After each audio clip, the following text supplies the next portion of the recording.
Hello, everybody. Hope you're all well. I see there's already 5 of you in here waiting. Cosmic and Indy are I'm sure, getting the links now. I've only just sent them the links. I don't know if they know that we're using what is called the reusable studio, as I mentioned it before, but I sent them a link anyway. The reusable studio means it's the same studio link every week. It's just easier. It's a service that StreamYard uses these days. So how are you all doing? Sending you big love. I see we got Tom Rue in the chat. Namaste, Tom. Hope you are smiling. And Cosmic has arrived. Cosmic is in the building. Namaste. It's an honor to be here with you, all of you guys in the chat, and Cosmic, of course. How you doing, dear brother? Doing all right. How are you doing, man? Man, I'm damn good. My boy's birthday tomorrow, so you know, like that. I think that means I'm the best. Like, I think that's what it means. You know, it's like we live vicariously through our children, right? Right. And I'm so excited for him. He's got his first tower, right? And I've actually put a bit of a gaming card in for him, but it's not really so much for gaming. He wants to learn to use Sandbox because he wants to learn to write viruses. So he's very into Python coding and stuff. So it's a great way to start your 10th year, you know? Yeah. His birthday present is get him. He wants to be an engineer. Yeah, dude. Become a warrior of the future. The future's warriors will be people that can write code. No? How do you disable your phone from being tracked? How do you disable drones? Yeah? Definitely. You do with a keyboard. And that's the future that our kids are going to inherit, right? You know, being tracked everywhere they go, everything they do, everything they say. It's already happening now. So you can just imagine. The kids are going to have to be warriors. So namaste, Out Tuition. How are you doing? I hope you're good. Hope you're well. So for those of you that don't know Cosmic, I'm sure the guys here know Cosmic. For those of you retrospectively that are going to join us, Cosmic Prankster, he is our local roundtable John D without a crystal ball, because he doesn't need a crystal ball, but he likes crystal balls, right? And Cosmic who doesn't like crystal balls, really? Yeah, who doesn't like crystal balls? I should get some of my crystal balls out. I just don't want to make people jealous. I've got a collection of crystal balls. Like, when I say a collection, I mean a collection. Yeah, like if I put my crystal balls in a bag and hit someone of them, I'd be done for murder. Like, it's a big bag of crystal balls, but and eggs and then all my crystals. I've got them packed at the moment, and I think this basket is the right time to unveil them. Like, the energy is shifting now. It's powerful. I thought I was going to move house, but now I'm not going to move house. So I've been holding back unpacking them now for months, thinking, well, I'm going to have to pack them up to move house, right? But turns out, like, they're not selling this house yet. So I've got another here by the beach, here in front of the beach. And I love this neighborhood. So, you know, I'm going to stay here for another year. So, yeah, Cosmic is a, what do we call him? He channels, but he doesn't channel in the way that people think about channeling when they think of Bashar and other people that like have their own sort of flavor of channeling that has become so well known and popular. He has a relationship with the Fae for many years, and they have been slipping him, like, you know, under the table information, little bit of secrets here and there. And he's been building a system out of it, a language and a cosmological system, of cosmogony, I suppose. So, yeah, welcome, dear brother Cosmic. It's, as always, an honor to have you. Say a few words about yourself. No, thank you for having me. I think the Fae will have a lot to say on this particular topic in regards to the sort of the masculine and feminine sort of dynamic aspect of magic, and how the interplay of those forces are essentially like the creation of the universe, you know, in general. So this would be an interesting topic, man. See how it goes.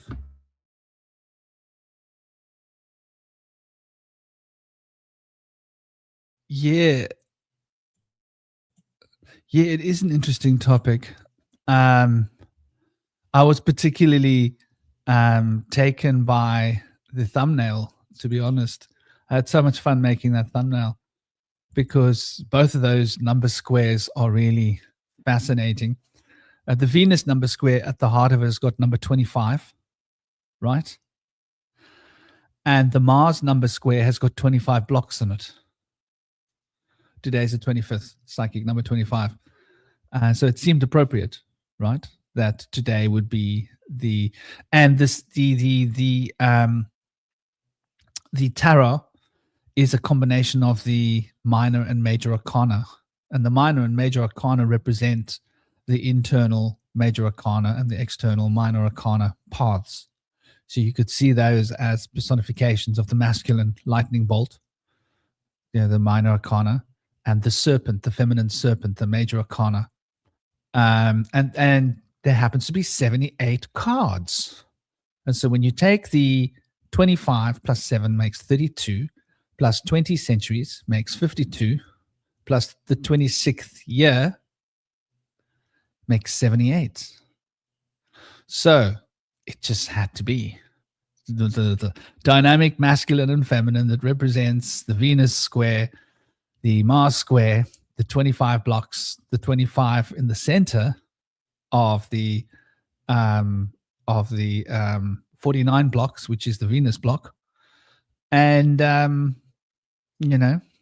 the representation of the macrocosm and the microcosm and the internal and the external. And so I think it's going to be a great little discussion. I wonder what's happened to Indy Sage.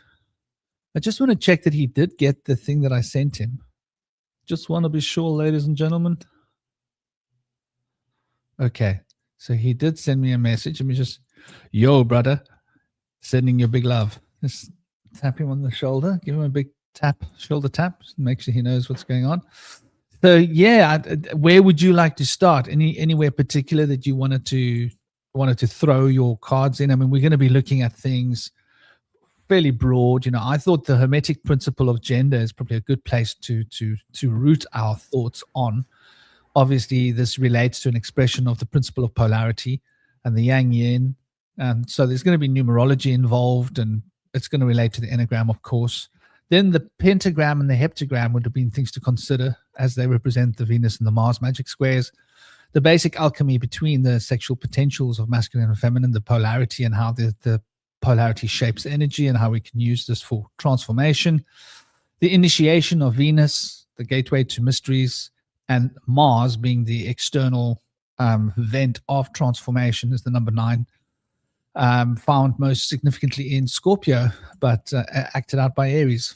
So that's quite a broad field and everything related to that. So anywhere particular that catches your fancy, gets your taste buds tingling, dear Cosmic?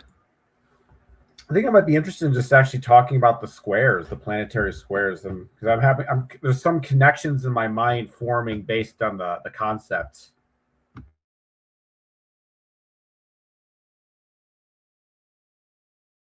You're muted.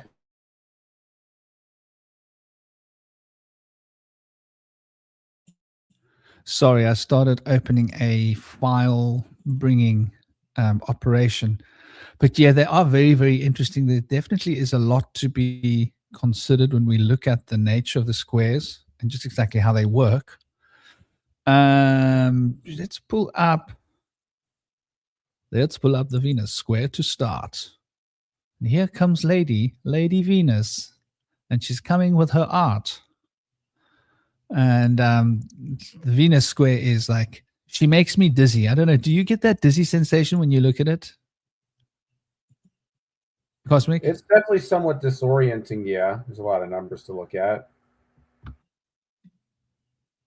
It's not just the numbers. Hey, I went over. Hey, you know what? I could use the thumbnail. The thumbnail's got both squares. That might be interesting, yeah? Yeah, perfect. Because then we don't have to switch between one square and the other. Although, I don't know, if you people on mobile phones, Namaste Gaz, how you doing? Namaste Hollowbone Hawk. Namaste Howard. And I hope you guys are all well. Your summer's ruined. You on holiday? Oh, Gaz, busted leg, man. Bummer, dude. When you say busted, you mean bone broken busted? Man, I hope it heals. Do I have some of that tea here? Hollowbone Hawk will tell you what tea you need to drink. What's it called? The bone knit. It used to be called bone knit tea, wasn't it? Was its slang name? Man, I hope it heals nicely. So yeah, Cosmic. What catches your eye most significantly? Is it the 13 in the center of the Mars square, or the 25 in the center of the Venus square? You know what? I've actually, what I'm thinking about is just sort of all of the planetary squares in general, from Saturn to Luna, and just sort of thinking about the actual progression of the fact that you start off with a low number with Saturn. You only have 3 by 3. And then by the time you get to the moon, you have 9 by 9. And what I'm noticing here with both of these squares is it's like you see a bunch of potentials, right? And that the more feminine planets like the moon and Venus seem to have a high yield of potentialities. There's you think 9 by 9, 81 squares, 49 squares. Whereas you look at something like Saturn, it's only 9. There's only 9, so there's a smaller amount of potential. So what I think about here is that a higher number of squares within a magic square suggests a higher level of fertility, because there's a higher level of potentialities in which that square can manifest, certain things and ideas. So to me, the fact that Venus has so many squares is actually emblematic of its sexual fertility, as opposed to something like Saturn, which is more, kind of desolate and barren. That's a really good point you're bringing up with the. And isn't it interesting how the more intense masculine elements are further away? So, like Saturn is the furthest away. It's 4 squares, right? Then the one that's the next furthest away is 5 squares, Mars, right? Then the one that's next furthest away is Venus, right? 7 squares. Then the one that's next further, 7 by 7. And then you've got how many squares in the Mercury? 64. And then you've got 81 squares in the moon. So the closer you get to the Earth, the more significant, the higher the number gets. Isn't that interesting?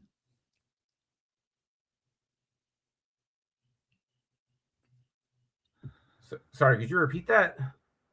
It seems that the closer we get to the Earth, the higher the number gets. Yeah, I was noticing that pattern. That's exactly what I was talking about. And it seems like all the feminine presences seem to be close to us, except for Mercury. But Mercury isn't feminine or masculine. Mercury's both, isn't it? Mercury's hermaphrodite. Hermes, Mm-hmm. Yeah. Hermes, the old image of Hermes is, I always love the old image of Hermes, because it's a dude with breasts. A dude with breasts and a womb and tackle. He's ready to tackle anything. So that's quite a cool concept. Indie brother, are you with us? Is Indie brother with us? I am with you. Yes, indeed. Well, big love, dear brother, for those. But the weather might be inclement here, but if I start to break up, I can go to the library. I'm glad to be here. For those of you that don't know Indy, he's been doing shadow work. He's been very involved in shadow work operations. He's also a anthropologist. He's a researcher. He's also a philosopher and very much embedded in Hermetics as well as the Tao, especially. He's a nature child as well. So there's a deep shamanic cave there as well. And he's got his fingers in all the pots. He's just a fascinating guy who's lived through all sorts of interesting experiences. It's an honor to have you here with us, dear brother. Tell us a little bit about yourself. And we are looking at the masculine and feminine number squares. Excellent. I'm here. I'm so glad to be here today. And I have been versed in mysticism and spirituality for decades. I've always been a black sheep when I was young, and I was somewhat of a heretic as a child. They kind of kicked me out of Sunday school because I had a lot of thoughts of my own, possibly because I've been considered to be an indigo child. And so I have a rebellious nature about me when I hear things that don't feel intuitively right or hold truth. So I've always been driven towards esoteric understandings of things. And I have a deep affinity in my heart for astrology and for all different forms of deeper understanding and modalities of healing. And so I'm excited to talk more about these lovely squares of the various planets and some of the wisdom that they hold. And of course, we'll go into some explorations of Mars and Venus and more things as well. So glad to be here, guys, and I'll let you all get back to it. Sexual alchemy. It's going to be a beautiful discussion. Yeah, man, it's a sexy topic. That's all I can say. It's the kind of topic that gets a person wet, you know, gets you wet and hard at the same time. Gets you so hard you get wet. Gets you so wet you get hard. But that's really what we're talking about, right? The element of information. People often relate the feminine to just emotions, which I don't think people realize what emotions are. Because when I think about water, I think about holding information, holding the space, holding the information. And so we're talking about like the reflection of information, and then the knowledge is bound in her substance, if that makes sense. So we always think of the feminine as being like hot and emotional, right? Because there is a lot of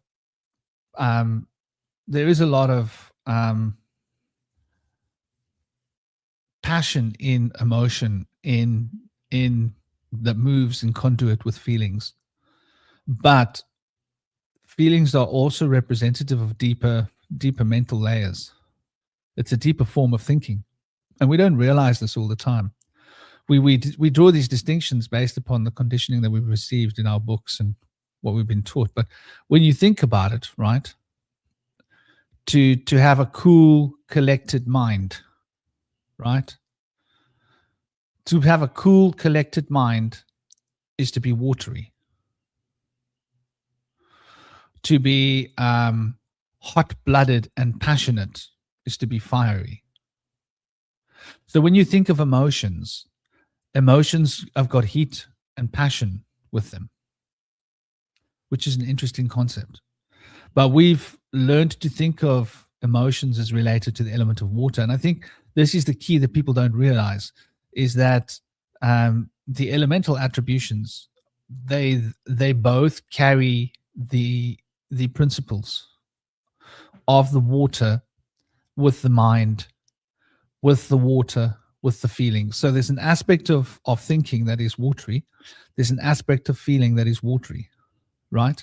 There's an aspect of feeling, when it's expressed, it's passion, it's hot. When feeling's not expressed, it's impressed, it's cool. When thought is expressed, it's cool and watery. When thought is held in, it becomes hot like a fire. I want you to think about that, right? So what is anxiety? Anxiety is when your mind is overactive, and an overactive mind makes you anxious, creates a lot of fiery energy in your heart. But if you express those thoughts and talk them out, then you get a much more cool, balanced perspective, and you're able to approach the subject with a cool, calm, collected state of mind. So I think that this is an interesting perspective. We think of the elements as having one side to them, but the elements have a dual nature. The element that is taken in and the element that is given out. So when we take fire into ourselves, it's one thing, and when we give fire out, it's another. And so when we look at these components, I think it's very interesting to understand the masculine and feminine alchemy of elemental structure. And this is something that you probably haven't really seen people talking about, but I think it's an important conversation because we can literally temper the experience that an elemental energy has on our systems, right? For example, if we're taking the fire into ourselves, then what are we giving out? Just think of the relativity here. Technically, if I'm taking hot in, then the cool's leaving, right? Because the cool's going out of me. Like if you think of two things, hot and cold, even though they are degrees of the same thing, but if we consider that the idea of if I'm taking all the heat into myself, then what's going to replace the heat that I've taken into myself is going to be something cooler. If I'm expressing all the heat that's within me to get out, then what's going to replace the heat that was inside of me, but what is cooler? And so this is a very interesting way of considering the dual nature of elemental potential in the way that one element can have two different effects on our consciousness. What do you guys think about this as an idea? Moving away from the fixed, like water is this and fire is this, looking at it from an ambivalent perspective. Are you guys with me? Yeah, I think there's a lot more dimensions that comes with fire and water and stuff like that. I was also noticing something kind of interesting, the fact that you have 25 being the middle of the Venus square, and then you think about the Sun square being 5 by 5 and 25 is 5 by 5. So in a sense, it's like the Sun square is at the center of the Venus square in the 25 in the middle, in that there's a 5 by 5 within it at the very center. I thought that was kind of interesting.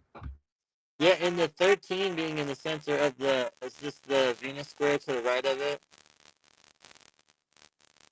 Or is it this is the Sun square over here on the right, actually? Is that what that is? Is it just me, or is Indy's voice sounding strange, Cosmic? Yeah, I think he's having some mic issues at the moment. Okay. Is that the square on the right? The Mars square is on the right. Oh, okay. And the Venus square is on the left. The 13 is like the number of Venus, the sacred feminine number of the moon cycles. So I just wanted to mention that as well. It's like a flip. We have the sacred masculine in the center of the Venusian square, and the sacred feminine in the center of the Martian square.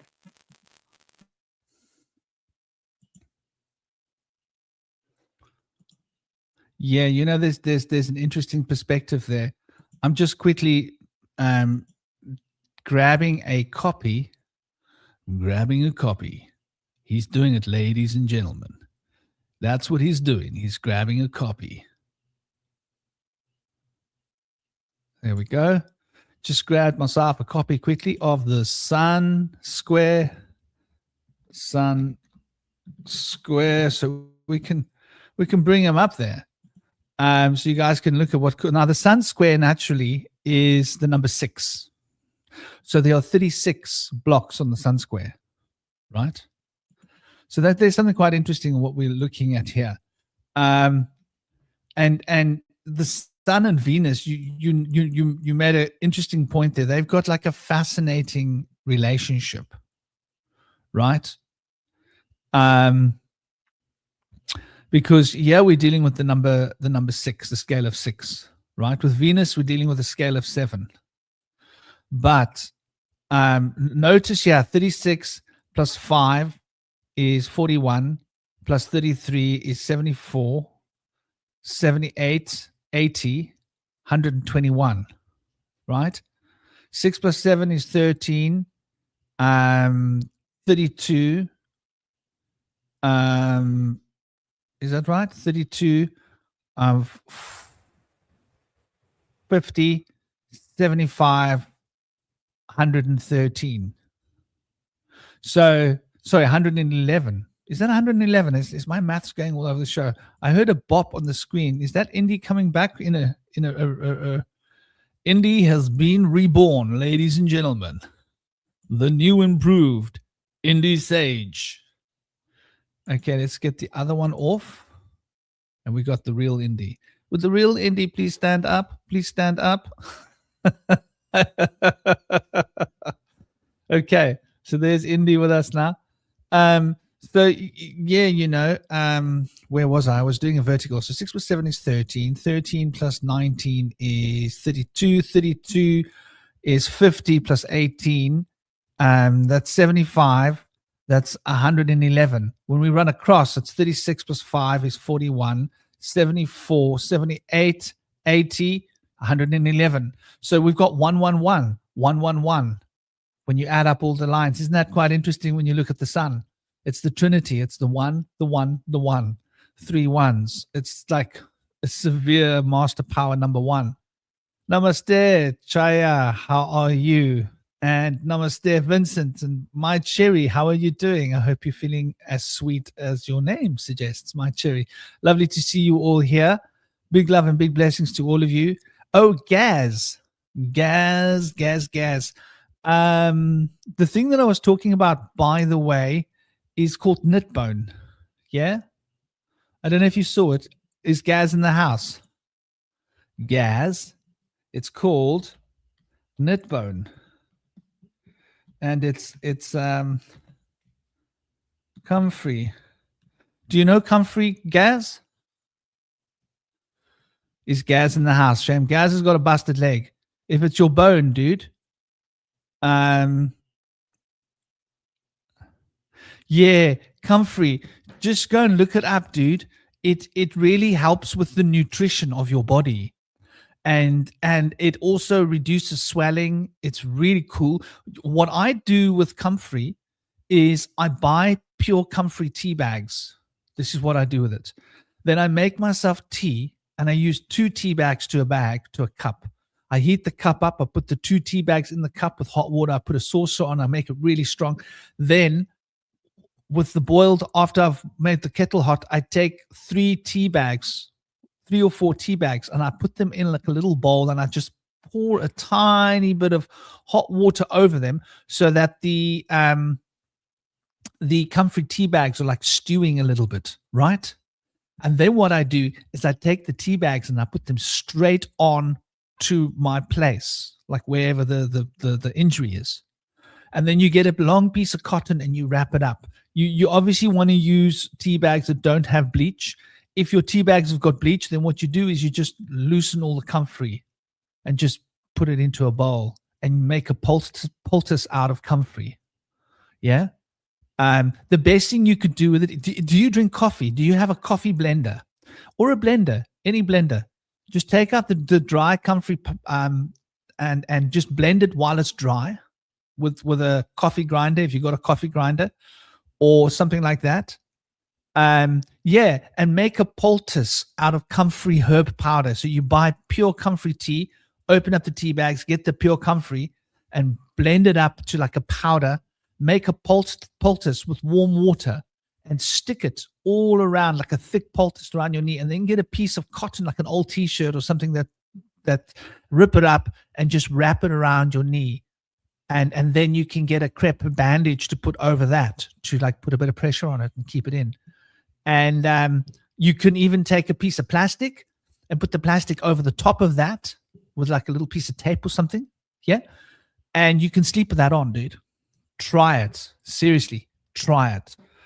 You'll be surprised at how it will alleviate the swelling. But it's also, it's called knit bone because it's what people used to use for broken bones in the olden days before pharmaceuticals was around. So that's literally what its other name is, knit bone, because it helps to knit your bones fast. It's got what has it got in it? What has it got in it? What nutrient? It's got a high concentration of bones knit from comfrey. Yeah, there's nothing worse than having a bang. It's funny, I fell on my knee last night.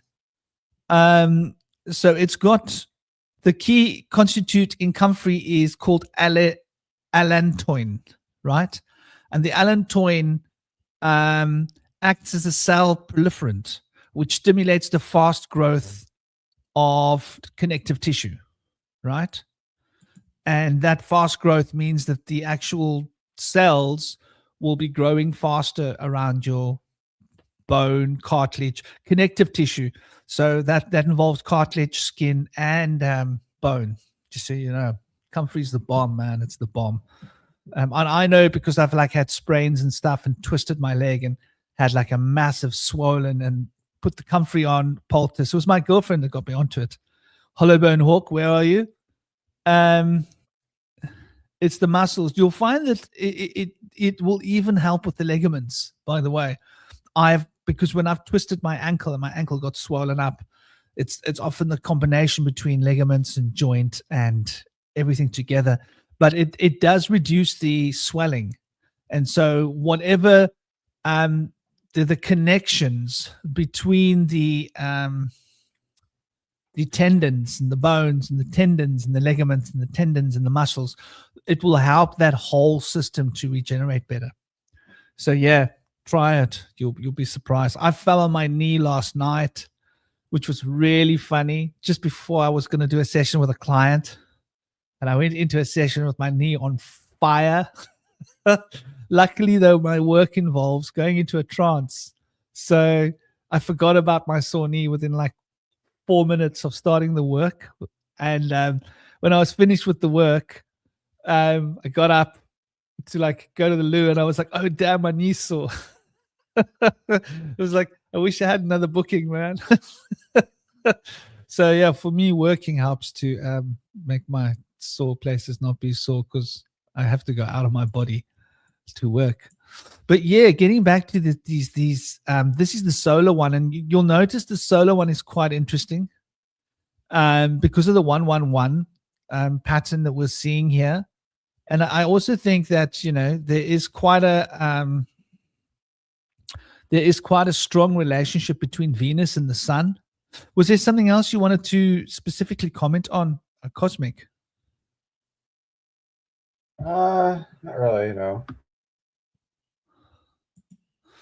Yeah, you know, I do think that these number squares haven't been given their heyday. They haven't been given enough consideration. And it's interesting when we look at the Mars number square on the right hand side.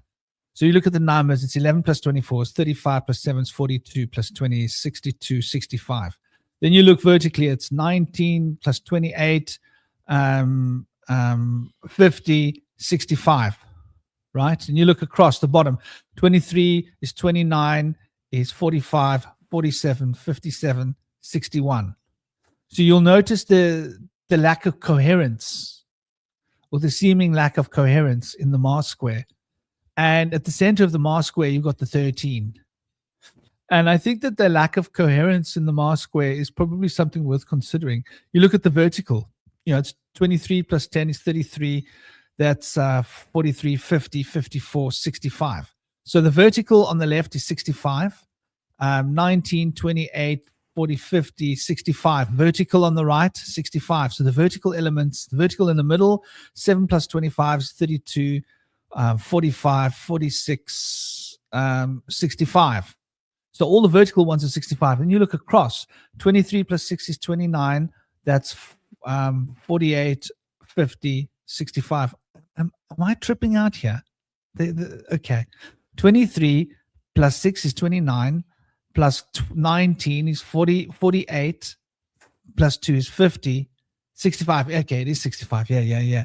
So you'll notice that the 13 in the center makes for like a really interesting pattern, because notice how it goes from 23 to 6, 19 to 2, right? It doesn't seem like there's a coherent pattern here that you can easily follow, right? The 3 to 16, 9 to 22. What's the relationship between 22 and 16 and the relationship between 9 and 3? So 3 times 3 is 9.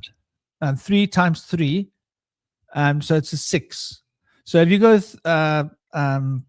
16 to 22 is 6. Can you see that? So the coherency isn't obvious. It's a double. It skips. So the relationship between 3 and 9 is relative to the relationship between 16 and 22, right? Which is in itself quite an interesting concept if you think about it.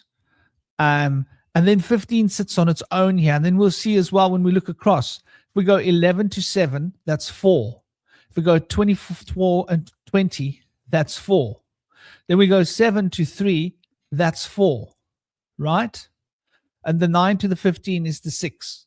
So you'll see that there is a coherency, but it doesn't seem to be a compounding coherency. Does that make sense the way I'm explaining this, Cosmic guys? What do you guys think?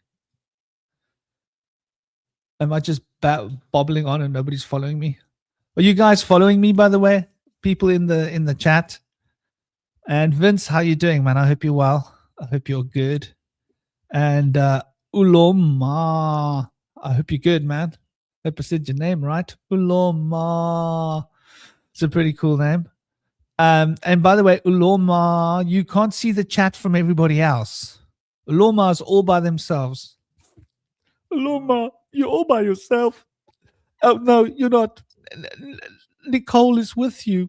You two guys are on an island all by yourselves. Everybody else is in the other show, by the way. Yeah, I know it's confusing. There are 2 shows on YouTube. One is the vertical show, and one is the let me show you guys. So these are the YouTube comments, and I'll put them on the screen so you guys can see what I mean. Big. Let's make it big, baby. Let's make it tall. I like it tall. There we go. Wide. Wide or tall? Yeah, that's good. So there you can see all the chat. Just because you might be missing the chat. Well, I'll leave it on the screen. Then you guys can hopefully all see it on the screen. I don't know what it looks like on phones. My girlfriend says the phone option looks terrible. She doesn't like it, but some people probably do. Maybe it depends on what handset you've got as to how it works. I really don't know what it's like on an Apple. I've never used Apples. I've never liked Apple. I always thought that they were overly, what's the word? I never liked the way the company, the policies, you know. You can only use Apple things in Apple, and to me that was just like, nah, not interested in that. I want something universal, so it works with everything. But so yeah, you know, this relationship that we see here with the numbers is quite interesting. And also, like, if we look at the Venus square, I think it gets a little bit more complicated, right?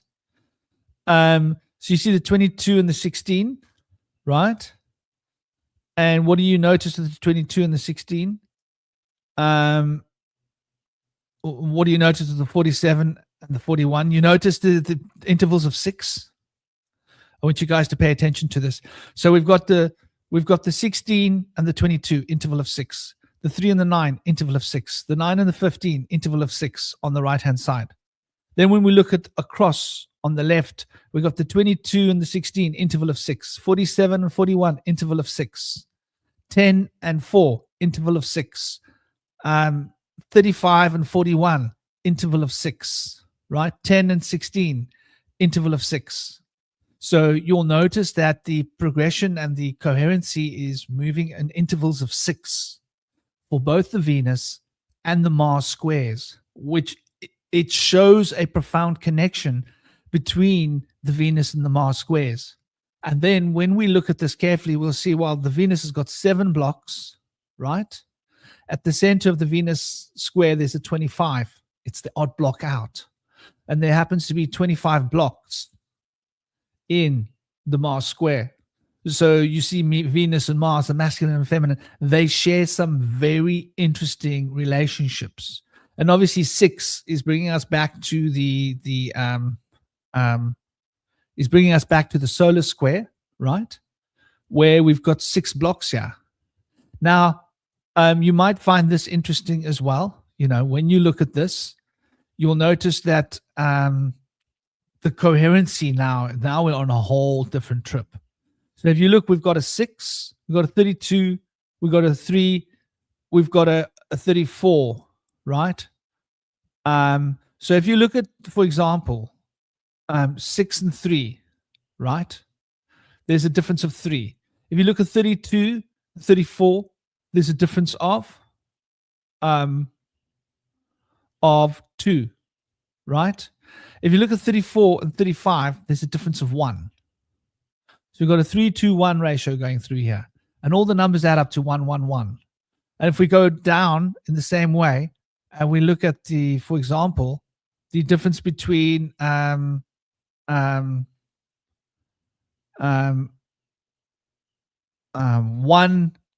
and what would we be doing? Well, we would go 30 and 13, 24 and 12, right? 31 and 13. So you see there's a kind of a progression that works forwards and backwards. It's not so easy to spot with the solar wheel. The solar wheel seems to hold a lot of complexity, and obviously the 6 blocks relates to the Merkaba, right? And if we look at the 4 central blocks, because we don't have a central block, we've got 15 and 16, 22 and 21, right? So that's 43 and 31, right? Which is 74. And when we look vertically, we've got 36 and 36. See, that's quite interesting. Which is 6 times 6, right? 6 squared. So the verticals is 36. They're showing us the 16 plus 6 is 22, and the 15 plus 6 is 21. So there's some really interesting nuances that you will see here in the total incoherency of the solar one. But we have some sort of, not an obvious coherency. It's not as obvious with the Saturn square, but there is a sort of a coherency that you can see between these, that they are somehow calibrated with each other. What do you guys think about that sort of similar calibration to each other?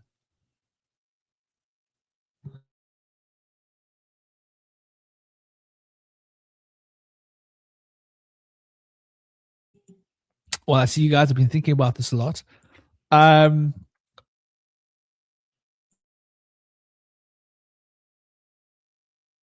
feel like there's a lot of connections there. I'm just letting it all soak in. There's so much with the numbers that really ties in, and it feels like there's kind of like a yin and yang kind of thing going on with them, where one thing that's in one is represented as also having its opposite within it, and vice versa.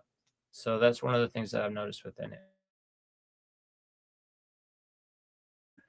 I think one of the things I'm noticing is sort of the overall symmetry within the relationships between the numbers. Because I look at the Venus square, for example, you have 25 at the center, which is sort of like, the kind of the middle. Then 49, the top, that's 7 times 7, which is 49. Then you have 1, which is the lowest number. So in a lot of ways, you see that the numbered relationships are kind of symmetrical on each of the sides, which to me is like, it's like a fractal of pure information. It's not a fractal that you see visually based on actual space.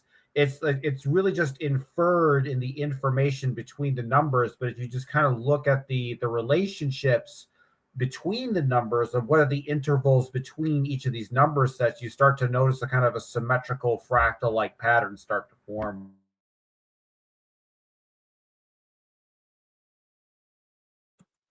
You bring us up into a really interesting discussion there with the 25 at the center, at the heart of the Venus square. And isn't it beautiful? You've got the equivalent of a Saturn square, or of the 9 blocks in the center, which is quite interesting if you really get right down to it, right? Because 25 in the center, and if you go diagonally, 32 plus 18 is 50. 26 plus 24 is 50. 7 plus 43 is 50. 1 plus 49 is 50. So whichever 2 on either side of the 25 you add up, it works out to double the 25. So you're right. That symmetry is just so incredibly perfect, isn't it? That all of those numbers are calibrated to being relevant and equal to 25, right? And then it gets even more interesting. Okay, so let's move outside of that little block. So we were looking at the 9 blocks in the center surrounding the 25. Now let's look at the blocks that surround that, right? So, for example, above the 49 is the 17. Below the 1 is the 33. When you add 17 and 33, what do you get? 50. Okay, we're still bang on. Those two are, when you take those two, they have the average of 25 between them, right? And then if you go, you say the 26, you look diagonally across from the 26, and you say 26 jumping over is 27. If 27 jumps over 26, jumps over 25, jumps over 24, it goes to 23. Once again, 50. And when we look around that square, 39 and 11 adds up to 50. So we see there's 2 squares around. So if you take 1, 2, 3, 4, 5, so the Mars 5 by 5 blocks with the 25 in the center has the same coherency working. And I want to point out something really interesting, right? Even if you do a weird kind of a loopy jump, let's say you look and you see, well, 39 is exactly opposite to 11, right? Are you guys following me, by the way? Would it be better if I did this? Would it be better if I got the Venus square and actually did it as a, so you could see where my mouse was? I don't know, maybe that will help, because I don't want to confuse people and have people thinking, gosh, this Bush Whisper guy is just banging on about some nonsense. Like, very hard to follow what he's saying, because he's just going on and on and on about bloody numbers, and like, all we want is for the dude to try and make sense. Come on, Franklin, we know you can do it. We know you can make sense. We're waiting for it. Come on, dude, just a little bit, try a little bit harder. And I'm like, yeah, I can try harder. I'm sure I can try harder. In fact, I'm ready to try harder. That is my next name. Have you guys seen Idiocracy? Right? In my own version of Idiocracy, my name is Try Harder.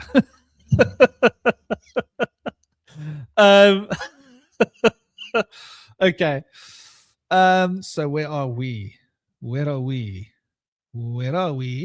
are here. Now, this is the wrong square. Which square do we want? Oh, this is the square. Okay, we're on the right square. Can you guys see my mouse on the screen?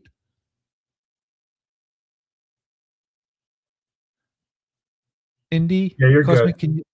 you can see the mouse. Okay, so just to give you guys a better explanation of what I was trying to say. So the 25 here in the center, if we take this square, which is 24 to 18 to 26 to 32 back to 24, that's a square. 32 and 18, 26 and 24, 7 and 43, they all add up to 50. That means that they are the average of 25, right? The median average of 25. If you add the two together and divide them by 2, you end up at 25. Now, if we go outside of that block and we go from 39 up to 23, from 23 across to 11, from 11 down to 27, and from 27 back to 20 to 39, we have then circumscribed a square around that square of 9 blocks. So we now have a square of 25 blocks, right? And so that square of 25 blocks, when we look at this, we then say, look at 39, and we go through 25 to 11. 39 plus 11 is 50. When we go 27 plus 27 plus 23, 50, right? 17 plus 33, 50, right? And now look how interesting this gets. 18, now we're going in a wonky style. Wonky style through 25, 18 and 42, 50. 2, wonky style through 25, 2 and 48, 50, right? The same wonky style through 25, 42 plus 6, 50. 14, wonky style through 25, 36 and 14, 50. Right. Does it end there? Ladies and gentlemen, are you guys ready? And here we go. We're going to circumscribe the outer square now. And this is the full square that goes around the square. Notice we go from 46 plus 4, 50. 28 plus 4, 28 plus 22, 50. 9 plus 41, 50. And now we got the wonky things. We got 9 plus 41, 50. Wonky, 40, wonky plus 10, 50. 34 wonky plus 16, 50. 38 wonky plus 12, 50. 20 wonky plus 30, 50. And it gets better. 5 wonky, right? Plus 45, 50. 21 wonky across 25. 21 plus 29, 50. So whichever way you go, they all add up to 50, the two numbers. And those two numbers, when added together, if you take two numbers and you say, what's the average? You add them together and you divide them by 2, you end up with 25. So there's some kind of a mean. Am I right, Cosmic? That's the mean, not the median. Am I right? I forget what the difference is. But you guys know what I mean. I think the median is like the middle of the number, so it's like the exact half. And the mean is when you add them and then divide them, huh? Yeah, I think the average. Yeah, it's the mean. Because the median is, if you got 10 numbers, you just pick the number in the middle line. Yeah. So it's the mean. So the mean of all of these numbers add up to exactly 25. Isn't that incredible? And the whole bloody block is structured like this. So you can see when they designed this block, what they did. They started with a 25, right? And then they went 1 and 45, right? And then they went 7 and 43, right? And then they must have gone 24. No, then they must have gone 18 and 32. Then they must have gone 24 and 26, right? And then they must have gone 27, right? And I'm just guessing, but like they must have built the number square around it, like row by row, row by row, row by row, creating a mystic pattern where the mean of everything adds back up to 25. And that number 25 is like, it's quite an interesting number if you get right down to it, right? Because it's a quarter of 100, right? It's 5 times 5, right? So you've got 5 fingers on each limb, and you've got 5 holes in the front of your face, right? You also have 5 main organs, right, on your face. You've got a set of eyes, a set of ears, right, a mouth and a nose. Even though your nostrils are separate, they're sort of encapsulated in a single thing. So you could see the head is representing the number 5 and each of the limbs representing the number 5. And 5 is the number of Mercury. So Mercury and the sun are very closely aligned. And when we look at Mars, now Mars is like, wow, when we look at Mars, it's so simple, isn't it? It's like after all of that mental arithmetic, it's like, oh. So what do we got? 11, 12, 13, 14, 15 across. Isn't that quite cool, huh? So there's definitely a different structure that they're starting with as a premise, it seems like. Also some similar patterns too, because notice how it's like it's the same median with the 13, and then you have the 25, which is the top, and it also is the one below the center, just like in the Venus square. So in a lot of ways, what's interesting is figuring out where the patterns are actually similar in both squares, because it seems to be like there's like definitely like a symmetry. Like if you think about the Saturn square, the Venus square, it was sort of like 13 and 8, 25. It was like a relationship between 7. And here it's 13, 8, and 8. That's a relationship of 5 across going that particular diagonal. So in a lot of ways the numbers are different, but you start to recognize that there's actually kind of a similar pattern in all of them, especially like particularly the odd numbered ones. I don't know about the even numbered ones. Yeah, those become quite difficult. Which was the one that we just broke down now with the 25? That was the Venus. And the sun, oh my gosh. The sun is a whole drama. You cannot drink my cocoa. No. I've got to go and put you into bed. Yes, I know I've got to put you into bed. Daddy's got to put you into bed. Okay. Is your daddy's going to put you into bed now? Okay. I got to go and put my little baby into bed. Otherwise, he's going to start drinking my cocoa. But you're right, Cosmic, very interesting relationship. Like the relationship with the Mars one is 13 and 26, isn't it? Like you said, 12 plus 14, 26, 8 plus 18, 26, 25 plus 1, 26, 5 plus 21, 26, and 26 and 13.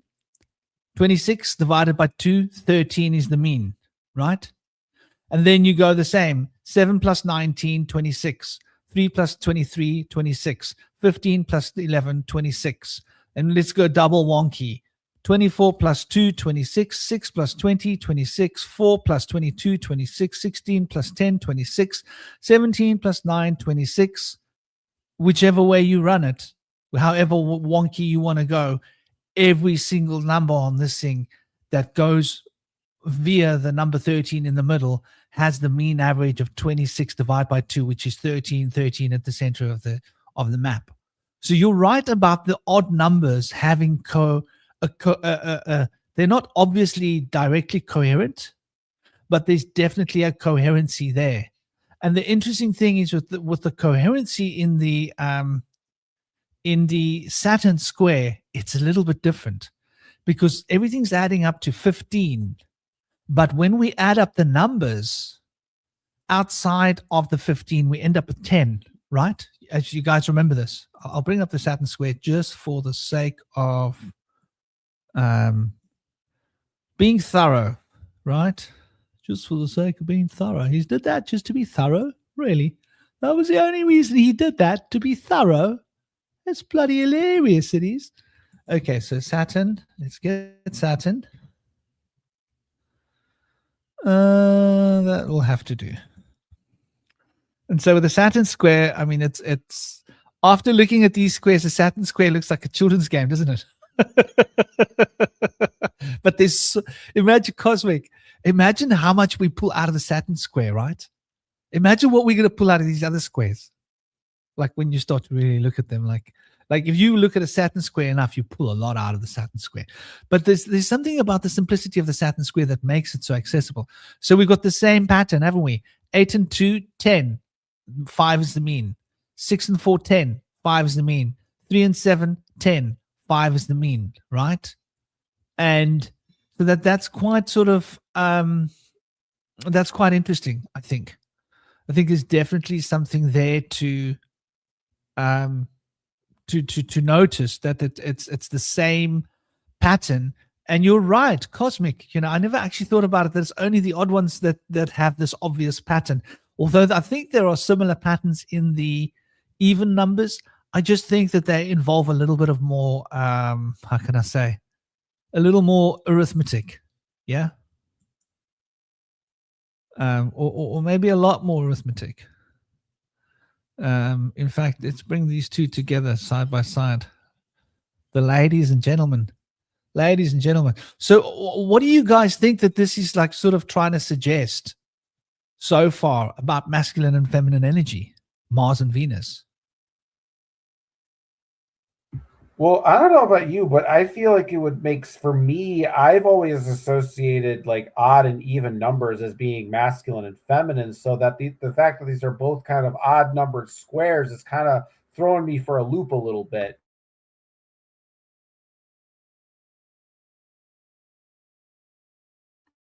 I feel like they're showing basically that there is an element of both within each, but that each has its respective place and is able to connect with the other through its subtle aspect within of its opposite. And so I also feel like there's somewhat of a element of more complexity with the feminine virtues, whereas the masculine virtues are more simplistic and more reduced to like smaller amounts of numerological complexity. So there's like kind of a sense where the female is like taking a leadership role in these numbers, where it's got like more deeper aspects, more complexity in itself, whereas the males kind of have like a more straightforward kind of I would say there's like an aspect of directness with the males, whereas there's more of an indirectness with the females that's represented by this. His indirectness is more deeper and mysterious, whereas directness is more straightforward and simplistic.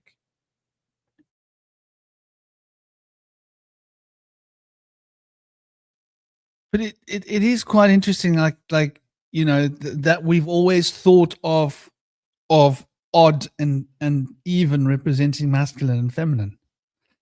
And like I think that, you know, I think like the points that have been made are like, I think there's like a lot to consider here, because I've always thought of all numerations as being masculine, and non-numerations as being feminine. So to me, like, feminine doesn't really represent number. Feminine represents the space in which numbers exist. What do you guys think about that as a concept? Yeah, I like that. And I also like the idea of looking at the water and the fire in a paradoxical nature as well. So like we see things in ways that we wouldn't necessarily expect. But I feel like there was possibly like a flipping of associations with things, a lot like how there was this flipping of associations with colors between boys and girls. In like the 20s through the 40s, boys were represented by pink and women by blue, pink being a lesser red and red being associated with the masculine, blood and aggression. So I feel like now we see things completely the opposite. And in a lot of ways, it might have been that through obfuscation, things used to have been represented in a way in which women were the fire and the men were water, in the sense that they took a leadership role and had a fierceness about them that's been tamed in modern day society, where the patriarchal regime has taken power and pushed women into submissive role. And previously the men took more of an element of water, where they were able to be flexible and take on the shape of the container where they were put in by their female leaders. In the syzygies of power that they had, they served a role as protectors and as servants. And so now we have a flipping of the script, and the things have been shifted, so we can see where the odd and even numbers have been flipped as well in that sense. And in Chinese numerology, the odd numbers are considered to be more balanced, with a more triune aspect in the center. And then the poles are on each side, but it has a center balance that holds them in place to be well balanced. Whereas the even numbers have no center, and so they're not integrated. So there's that aspect of that, and then the associations with the male and female accordingly.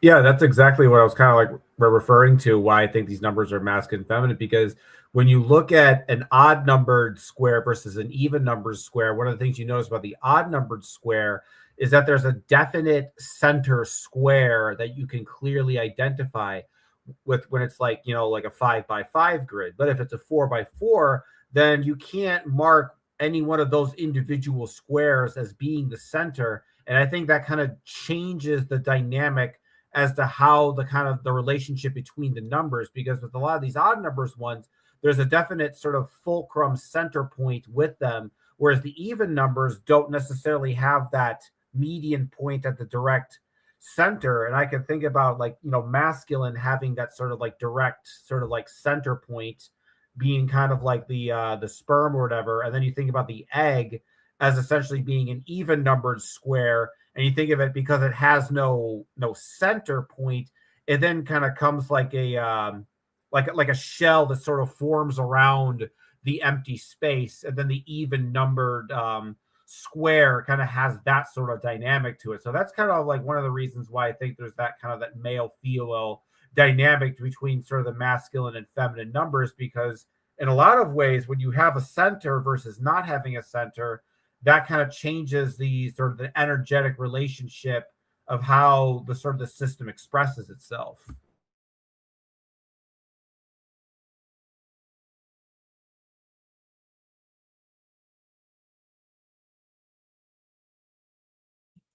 I thought this was a good time as well to look at this for a moment.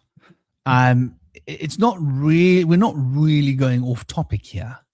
We're not really going off topic, because in order to understand these principles, we want to look at the other number squares as well, don't we? So let's crank up a little bit of the Jupiterian flair, ladies and gentlemen. And for our next exhibition, we shall be exhibiting Jupiter. And Jupiter has 4 blocks, 16 blocks, and there isn't a center. And so it seems like coherency is lost, right? But what have we got here? We've got 1 plus 3 across the top, right? Then we got 13 plus 3 across. So 13 and 16, 1 and 4, right? Which is an interesting perspective. Now we've got, looking vertically, we've got the relationship between 5 and 9, which is 4. The relationship between 8 and 12, which is 4. The relationship between 6 and 10, which is 4. 11 and 7, which is 4, right? So we've got 4 and 14, right? Holding an interesting space. And we've got 15 and 1 holding an interesting space, which seems incoherent, right? But when we look at the relationship between 4 and 1, right, and 16 and 2 and 13 and 3, right, there is something quite interesting happening here, right? Because we've got 15 and 1 is 16, 14 and 4 is 18, 16 plus 2 is 18, 3 plus 13 is 16. So we're seeing a relationship numerologically of addition across the top and the bottom. We don't have that mean average thing going on, but we have a lot of other really interesting dynamics working here, right? And when we go the 4 and the 9, that's 13. The 1 and the 2, 12 is 13, right? Then we go the 13 and the 8 is 21. The 16 and the 5 is 21. What's the relationship between 21 and 13? The relationship between 21 and 13, well, when you add them together, you get 33. I'm like, okay. And when you separate 21 from 13, you end up with 8, right? Now, if we go and concentrate on the middle, right, we got 17 and we got 17 if we add them diagonally, right? But if vertically we add them, we've got 16 and 18. We're back to that 16-18 relationship here. And on the outside, if we go 13 and 4 is 17, 16 plus 1 is 17. Okay, 8 plus 9 is 17, 5 plus 12 is 17, 3 plus 14, 17, 2 plus 15, 17. So what's the relation? Look at the 4 squares in the middle. They make 7 and 10, 17, 11 and 6, 17. So we have an inverse relationship happening here. It's the same thing, it's just inverted. Instead of you having one number, you've got 2 numbers, right? And you've got 2 numbers in the center, which adds up to 17. And you've got 2 numbers on the outside that adds up to 17. So both of those 2 numbers are 17 and 17. Instead of having the mean 50% ratio, because it's a 2-to-1 ratio, we've got a 2-to-2 ratio that is exactly equal. And it gets interesting when we start looking from the other side. When we look at the 12 and the 5, we've got 17 as well. The 8 and the 9, we've got 17. So we whichever way we roll around this, we end up at the same point, 17. But when we say going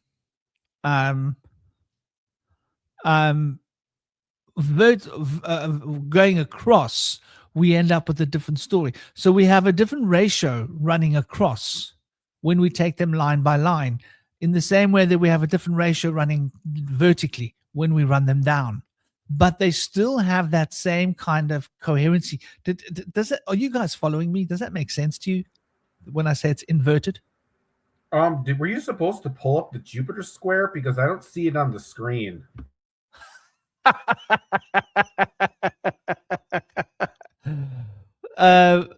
Thank you for waiting. I did click it, but it didn't move. It's this darn thing. I clicked it to add to the screen, and normally it just does it, but actually because I'm using a thing here, so okay, gosh. So let me quickly reiterate. So you can see my mouse on the screen now, right? It's very strange because now I've got a mouse and not a circle. Good. So the 7 and the 10, 17, 11 and 6, 17, 1 and 6, 17, 13 and 14, 17, 9 and 8, 17, 5 and 12, 17, 15 and 2, 17, 3 and 14, 17, 11, 6, 17, 10, 7, 17. So there is an interesting notion. And when we look across, we go 7 and 6 is 13, 11 and 10 is 21. Now we're going 33 when we add up the 4 blocks. So we're working in diagonally on a scale of 17, right? But when we go across, we end up with 33. And when we go 16 plus 10, 6 plus 10 is 16, and 7 plus 11 is 18. Vertically, we end up with a scale up, 34. So 34 and 33 are like 33 is the mystic aspect of 34. So vertically, we've got something very different happening, right? The 1 and the 8 is the 9, right? And the 1 and the 12 is 11. The 13 and the 8 is 5. Right? So there's a deficit of 6 here. And if we go with the 16 and the 9 is 20, the 16 and the 5 is 21, and the 9 on the 4 is the 13. We've got a deficit of 7, right? So you see that relationship there. The 9 and the 25, right?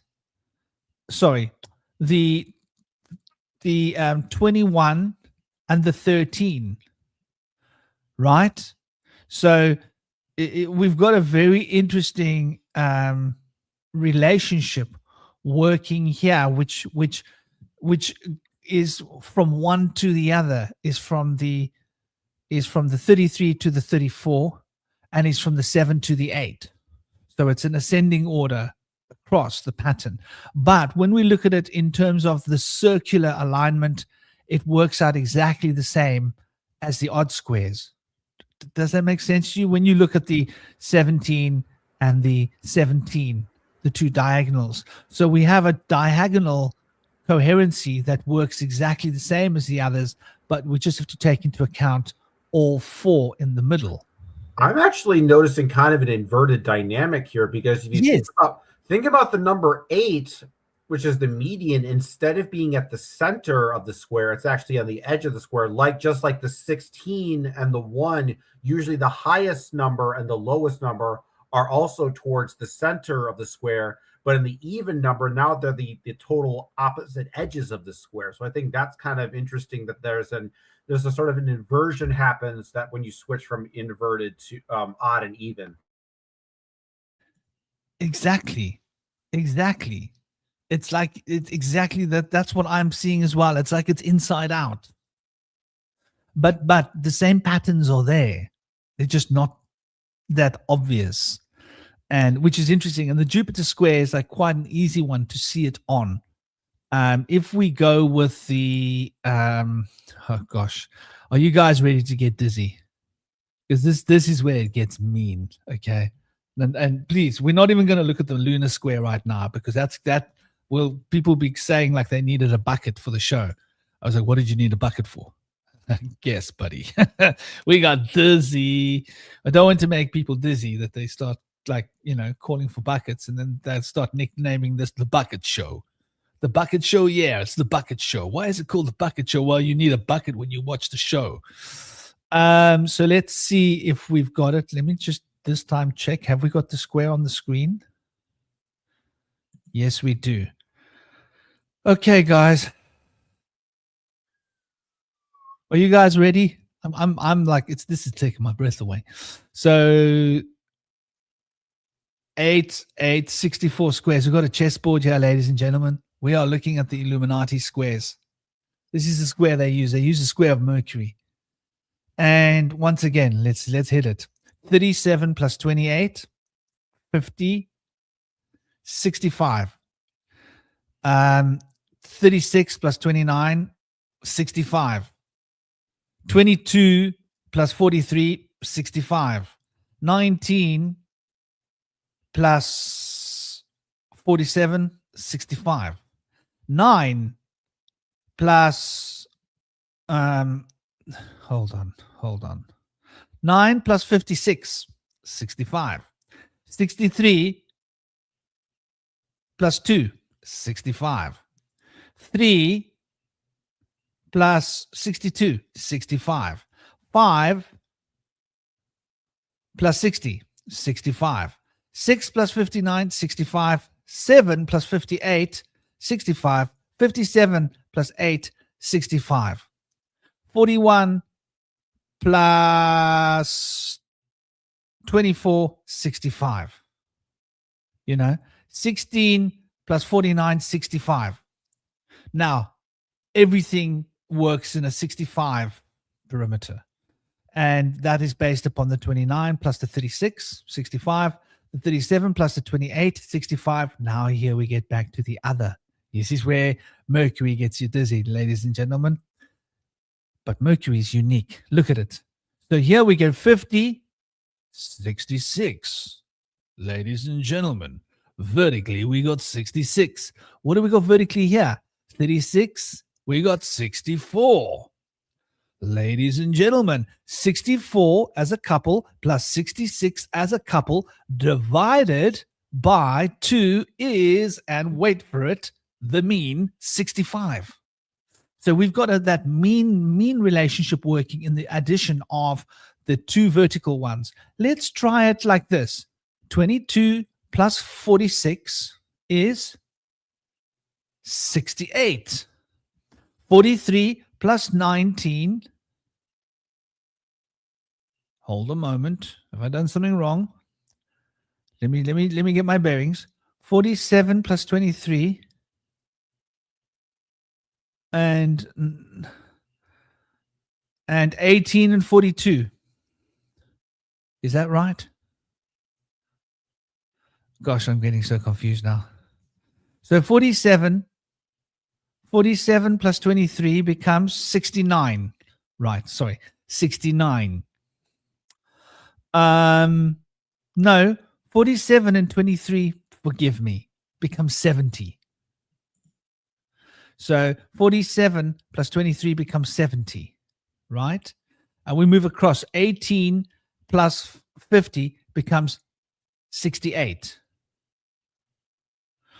So this is where Mercury starts to like kick your chops in a little bit. We've really got to like put on our thinking caps to understand what on earth is going on with the vertical scale. But all the other numbers are working in the same sort of that central square, the 29 plus 36, which is that 65, and the 37 plus the 28, which is that 65, and then the 19 plus the 46, which is 65, and the 43 plus the 22, which is 65, and the 34 plus the 39, which is Hold on. Sorry, the 34 plus the 31. Got to get it right. We're going wonky. The 34 plus the 31, which is 65, and the 18 plus the 20, the 18 plus the 47, which is 65. The 55 plus the 10, which is 65, and the 50 plus the 15, which is 65, and the 8 plus the 57, which is 65, and the 64 plus the 1, which is 65. So those 65s work out in accordance with the 4 squares in the middle. So you see the same pattern here that we can see in the Jupiter one, but once again, the vertical and the horizontal patterns get very, very confusing. Like they want to make you dizzy. And am I right, Cosmic? Do you see that same inversion thing happening here?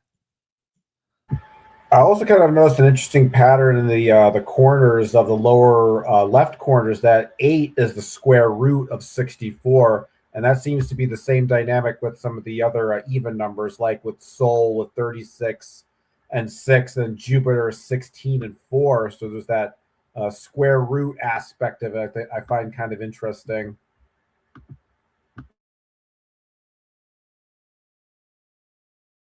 Yeah, man. There are going to be so many patterns here. But you're totally right, you know. I think what I'm kind of interested in is like what are the applications of these patterns? What do we use them for? I kind of want to like explore maybe a little bit of that. Well, you know, the Mercury square is for exploring the relationships of manifestation. And these are the I Ching. So you could use this square and the numbers as an I Ching system, right? And this also happens to represent the 64 angels. So you could draw sigils, right? You could use a square to draw a sigil. If you map out particular relationships between the numbers and what they represent, knowing that these are the 64 angels, right? And we're not talking about the archangels and the premium, the ruler of them. We're talking about the 64 angelic, not the archangelic and not including the Metatron. So when we look at the allocations of these blocks, we could use these to calculate numerical patterns, and from those numerical patterns we could calculate names. Does that make sense, Cosmic?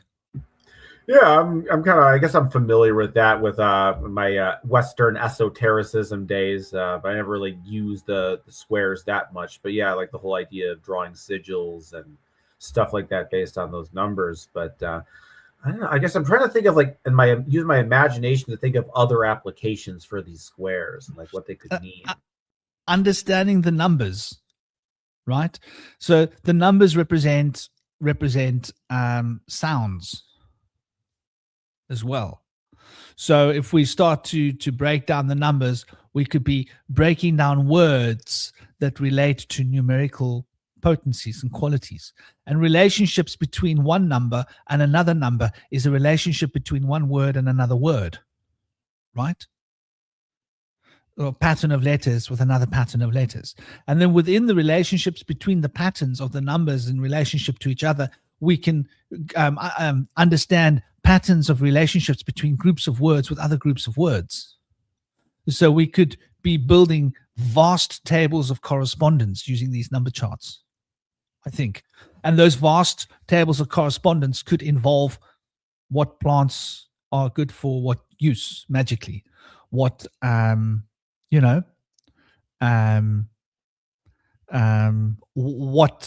how to create a spell. Yeah. The words to use. And then, like you say, the sigil. So I think like they're those. And then there's the decoding the structure of the 64 vector equilibrium. We're in a state of 64 vector equilibrium, right? That's how many vectors it takes within a sphere to balance all of the vectors so that we have what is called vector equilibrium. That's a mathematical thing. It's one of my favorite things to draw. When you draw a Star of David, which isn't exactly a hexagram, but we call it a hexagram. It's not a true hexagram, but it's two triangles up and down. And then on each triangle, you draw another miniature little triangle, breaking that triangle into little hexagrams. And you make 6 hexagrams around. And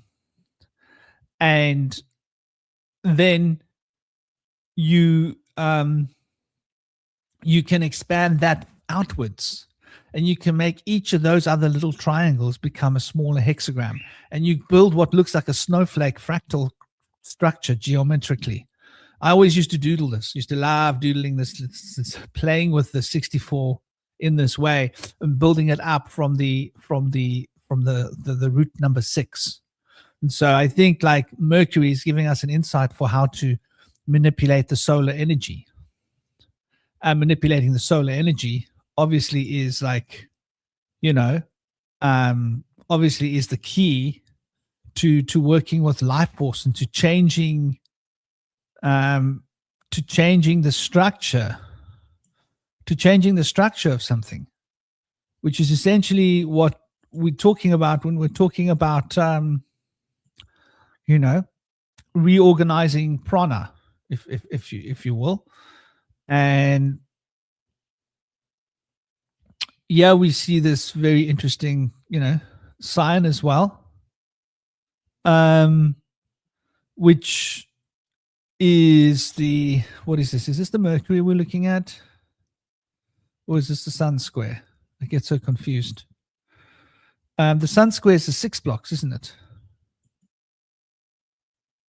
Yeah. So here's the Sun square. Sorry, I've mislabeled the squares there, and it said Sun, and I looked and I was like, that's not the Sun, dude. Come on. Yeah, with the program. There we go. We got the solar square there in front of us. So here we can see the 6 principles, right? And so now we're dealing with the ratio of 6 and 36. And this is really the energy that we're restructuring. I wonder what would happen if we add up all of these numbers. I mean, well, I suppose it's easy to do. What is the sum of all numbers adding 1 to 36 together? Now, I don't know if I'm going to trust Google. We're going to have to take this with a pinch of salt, ladies and gentlemen. According to Google, it's 666. If there are any people in the chat that are feeling brave and courageous and love calculators, please confirm this for me. What do you think about that, Cosmic? It's interesting, man. Yeah, man. Google could be having us on like, nah. I'm actually going to go and do this homework for myself when I'm not on the show, because it might bore the hell out of people. Well, maybe not. Bloody hell, how brave do I feel? Okay, let's do it. 1 + 3, 31, 55, 68, 70, 80, 111, 113, 139, 156, 179, 187, 192, 222, 256, 268, 270, 285, 306, 315, 319, 352, 362, 384, 390, 400, 427, 430, 462, 473, 487, 507, 536, 541, 547, 554, 573, 580, 91, 600 and I might have made a mistake, but it seems like it's pretty damn close to 666. So I'm gonna say that Google doesn't seem like they're having us on exactly. That is very, very, very interesting. Hey? Bloody hell. How did I never know that? The significance of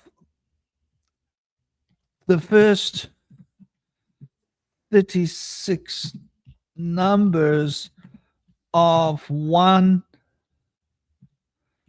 to 36, all adding up to 666.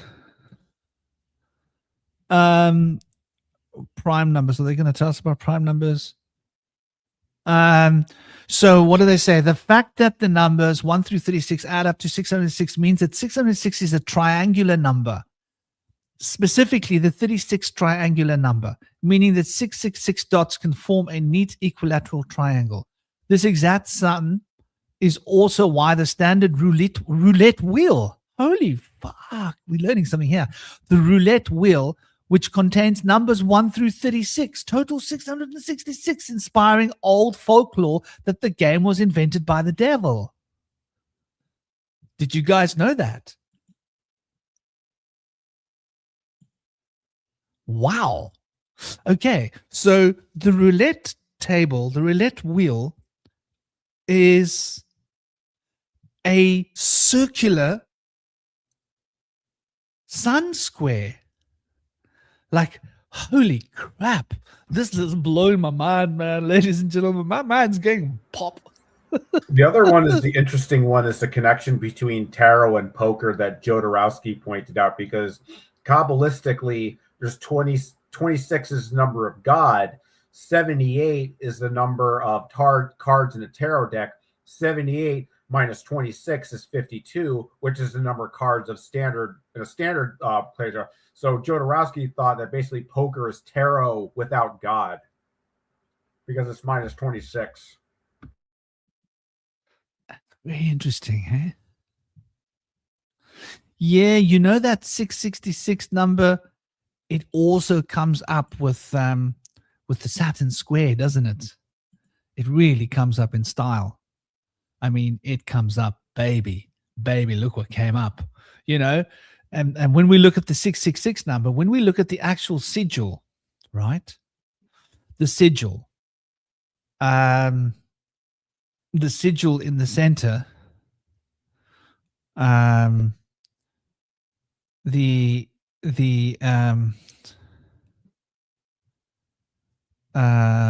where do we pull 666 out of the Saturn square? My brain is just so wired now towards all these other numbers. Numbers are swimming through my brain. I'm going to have to take a break from the number blocks because it's like I can smell the smoke coming out of my ears. That little arithmetic journey I just took, I've been lazy. I have not been doing my arithmetic exercises in years, and I really should be. We should keep our brain sharp. We should be able to add and subtract and multiply and divide numbers nice and quickly. It shows mental agility, and these exercises of mental agility are like really good for us. So when we look at the Saturn square, what do we get here? We get the triangles, right? So when you add up the 6 and the 5 and the 4,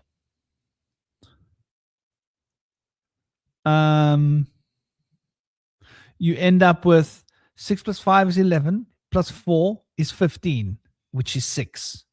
When you add up the 1 plus the 2, which is 3, plus 3, it is 6. When you add up the 9 plus the 8, which is 17, plus the 7, which is 24, it is 6. So the yellow is 6, the green is 6, and the blue is 6 numerologically. So the Saturn sigil is working out the 666 of the sun's numerological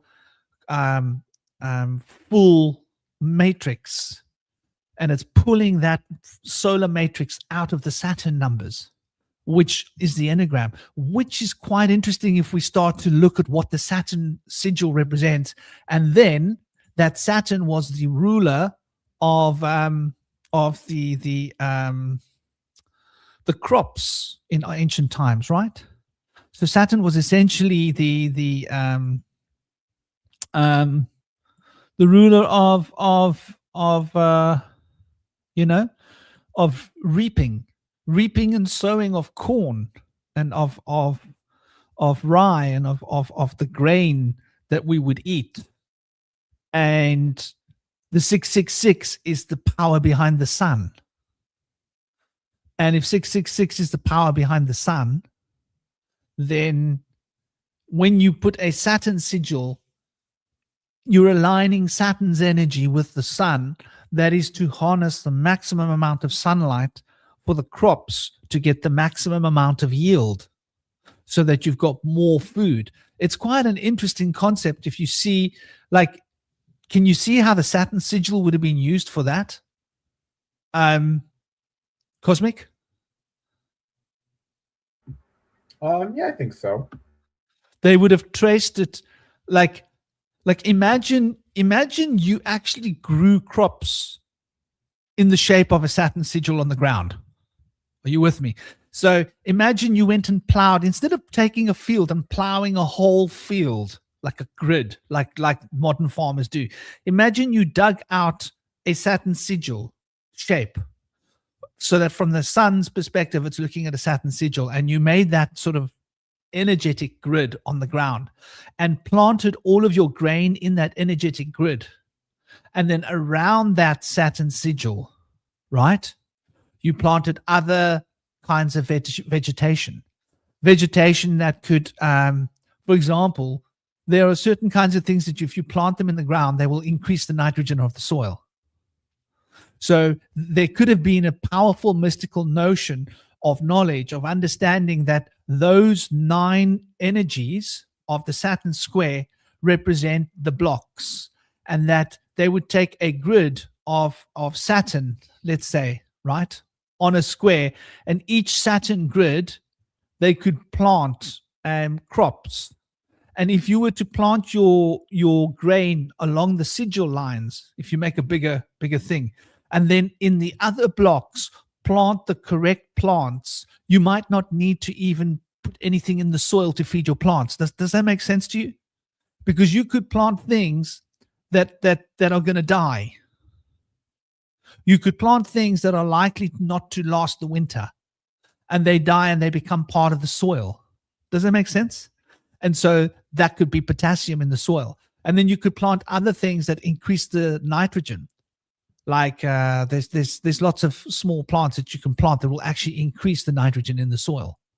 So that you don't have to come and put nitrogen and potassium and all the minerals into the soil, because the things that are growing would be having an exchange with the microbes, and the microbes would then be eating up the bodies of those plants that are being taken back into the soil, especially for a crop like a long growing crop like corn, for example, that would grow through different seasons, or potatoes, or even trees and orchids. I think like there's something quite interesting in like looking at the way this works. And I bet you that the ancients would have been able to decode the enneagram and know that this would have been planetary. They would have to use the correct planetary plants in a particular pattern to increase the yield of the particular plant that they want to grow. What do you guys think about that as a concept? As a use for number squares, for example?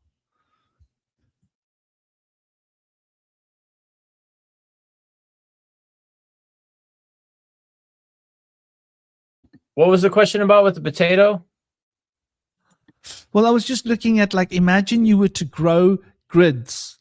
If you were to take your farming land and you would turn them into grids of Saturn square, and you would grow particular crops along Saturn square,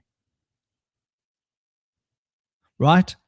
And like, for example, what plants create nitrogen? What plants? Red clover. Create? Yeah, clover is an example. In soil.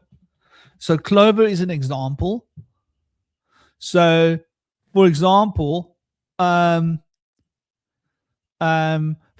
and shrubs, lupines, wisteria, Scotch broom, acacia, tagaste, black alder, right?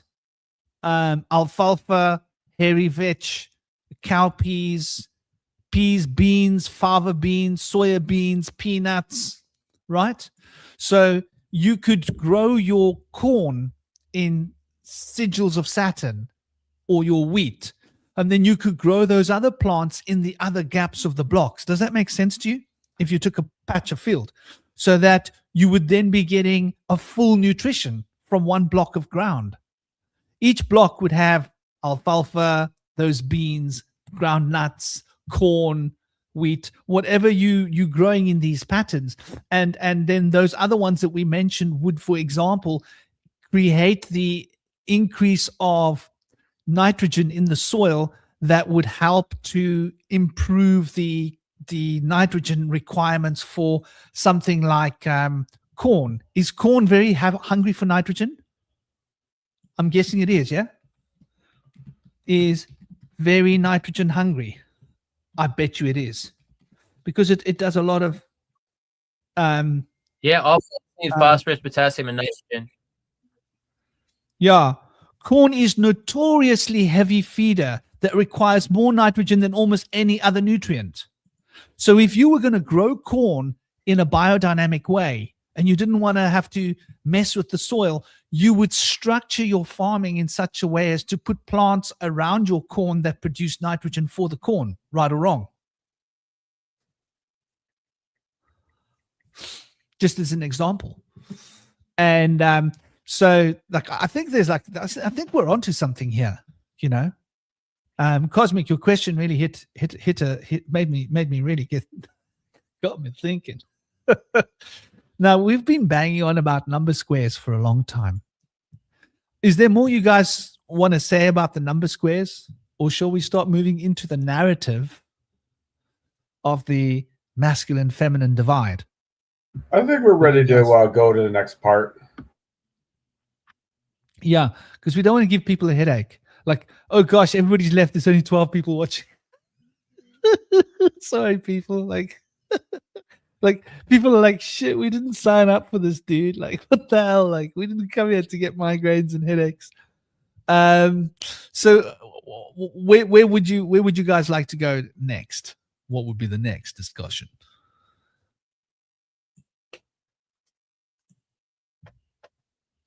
Well, I was thinking about talking about tantric practices, the sacred union of the male and the female, to extend longevity and to unify with the subtle aspects of each other opposing gender within.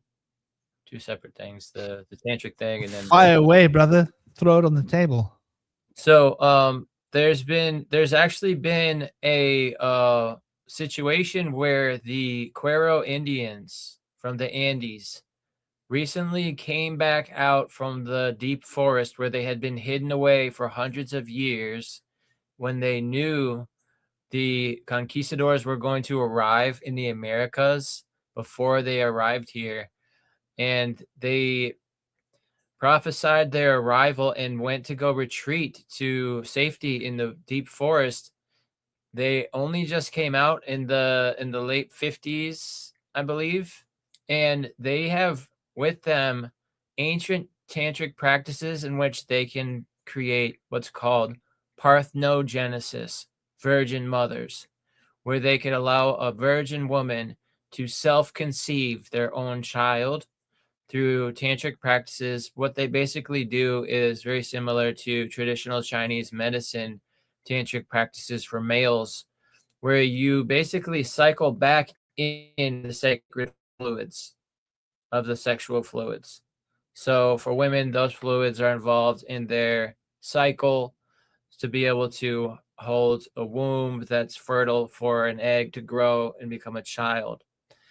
It's thought that if they can not lose that fluid, but then cycle that fluid back and then use their heart space, to be able to generate a creative force and move that creative force into the womb that they can then impregnate themselves. Now, I've seen similar practices done in traditional Chinese medicine with the males cycling back their sacred fluids. And then what men are able to do is they can then use the heart field to generate like a magnetic spark or electromagnetic frequency spark of electricity from the heart field. And if they can move that energy into the sacral chakra or the solar plexus or somewhere around the belly button area, they can then electrically charge people or like shock somebody or like start a light bulb or like do things like that. So there's a generative force that has to do with those energies being cycled back and utilizing the heart field.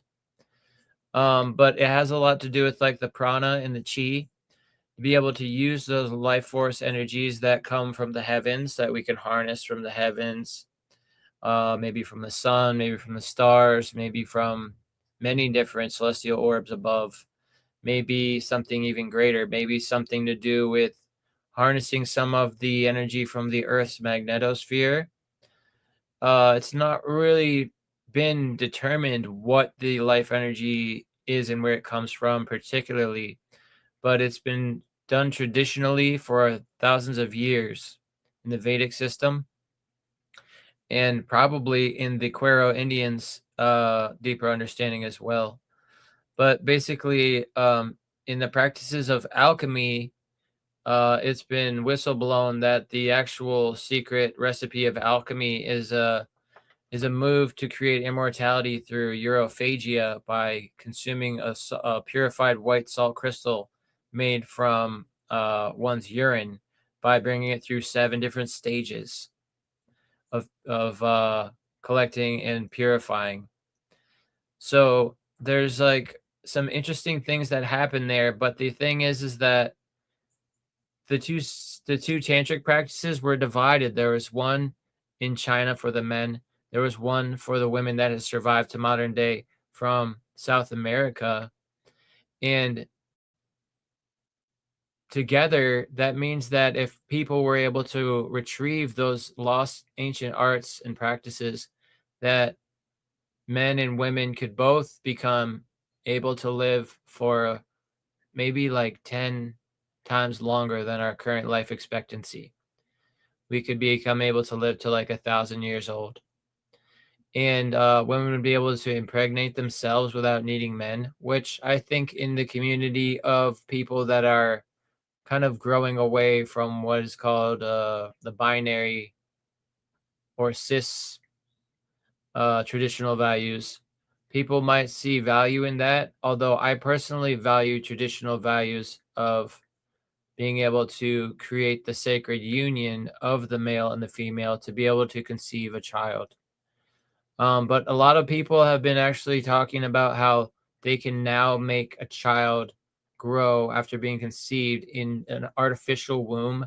But to me, this kind of stuff is just probably a distraction because there's so much stuff coming back about the tantric wisdom and the things that we can achieve with it, that they want to kind of mystify us with this high technology to take the place of the powers that we could use that are within, to the powers of technology that can fascinate us and allow like miraculous things to happen when the mother might not be capable of being able to carry the child all the way to the stage of birth and might not be able to procure a surrogate mother. But I also feel like there's a lot of power in the relationship between men and women in their relations to be able to conceive a child and to raise a family, which could be considered like 2 different things. And I feel like the men are more driven towards creating the child, whereas the women are more driven towards making it a connected family that's there, that's able to be integrated in a sense that people can be relied upon to be able to participate and contribute in the family values of being able to provide a certain thing. And traditionally, like, the men were known to have been the breadwinners that would go out and do all the hard work and bring back the fruits of their labor to support the mother and the child in who are kind of more centered in the home. But now with the women's suffrage movement and women's rights movement, we have women that are actually able to not necessarily be locked in the home for their whole lives, and now are not caged and are able to go out and have equal responsibilities to a man, which I feel like in some way they've kind of lost their ability to be like the princess of the palace and do whatever they want to do recreationally and have like friends come over and engage in different cottage industries, which I think really should be where everyone's going. But instead of everyone moving back towards being self-sufficient in the home to have cottage industries and have a barter trade society where we create everything we need at home, our food, our services and products that we make personally out of our own gifts of intuition and creativity that can then be shared with and traded with the community. I feel like that would be the ultimate shift for humanity right now, to move away from the slave mentality of occupation, working for a master that's not part of the family, returning back to living with maybe the extended family and creating a service or a product or means of sustenance to be able to create produce to share with the community and trade. But I feel like we've been driven away from that in the sense where things have been flipped on their head. And maybe it's an obfuscation trying to draw women out into like the slave world instead of allowing men to be drawn back into the cottage industry life, where we can be more centered in our farm or our home or our workshop, where we're making things happen, where we're using our gifts and our skills as an artisan or a craftsman to be able to create unique things that are priceless and irreplaceable. Like, now they want to do things in a factory where everybody can have the same thing because they all want the same thing, and that way we don't have to fight over it or take it from each other. We can just get the same things. But I mean, after a while, this kind of thing becomes like, things become valueless. Like, if you could always just get something again if it breaks, then it's like people don't really see the value in it as much because it's replaceable. But in the way that like things would become more unique when they're handmade in a cottage industry environment, there are some detriments to it where like you have to be able to like allow that thing to pass when it goes and it stops working or it loses its luster. You have to allow that thing to pass on and not be gravitating towards wanting to go back to the past or having regret of how it broke or was lost or stolen. You have to allow things to come and go, which I think could really help people gravitate towards Buddhist ideals of attachment being the root of all suffering. And I feel like ultimately, like, my values idealistically are that nobody owns anything, that everything is supposed to be shared by us, that the idea of ownership and personal wealth is like really something that draws us away from equality in an egalitarian society where we're all equal, have equal value or worth and capabilities. So I we've don't seen know that. about that, man.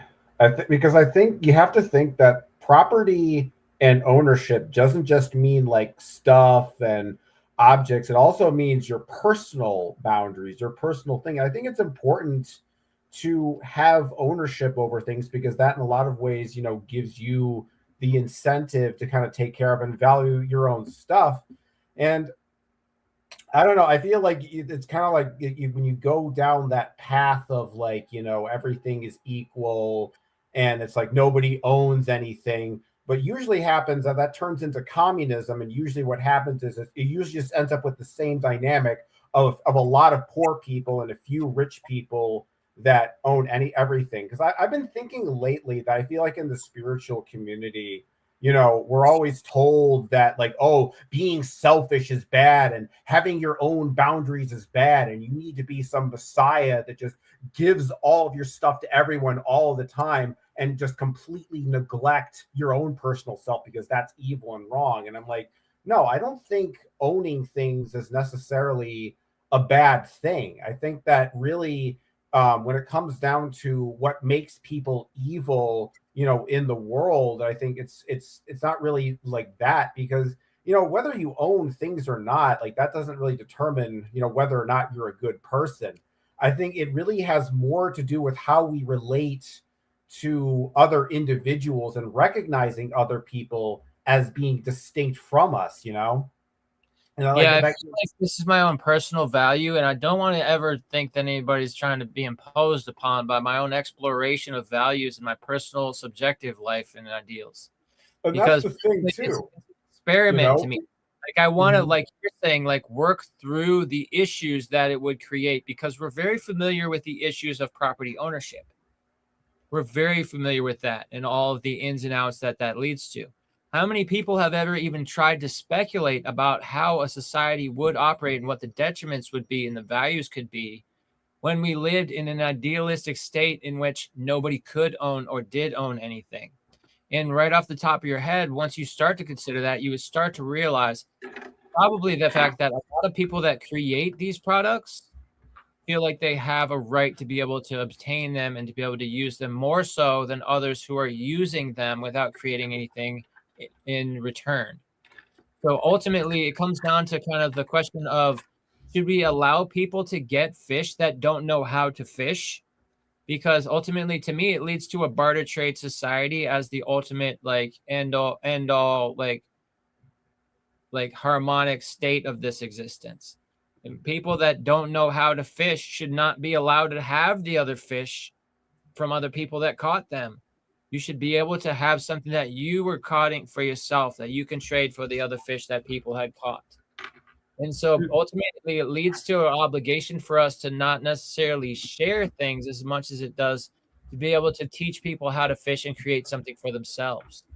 So it's kind of a community-based reach where we're trying to look out for those people that don't really have an understanding of what their passions are, what their vocation would be, and what kind of product or service that they could provide to the society.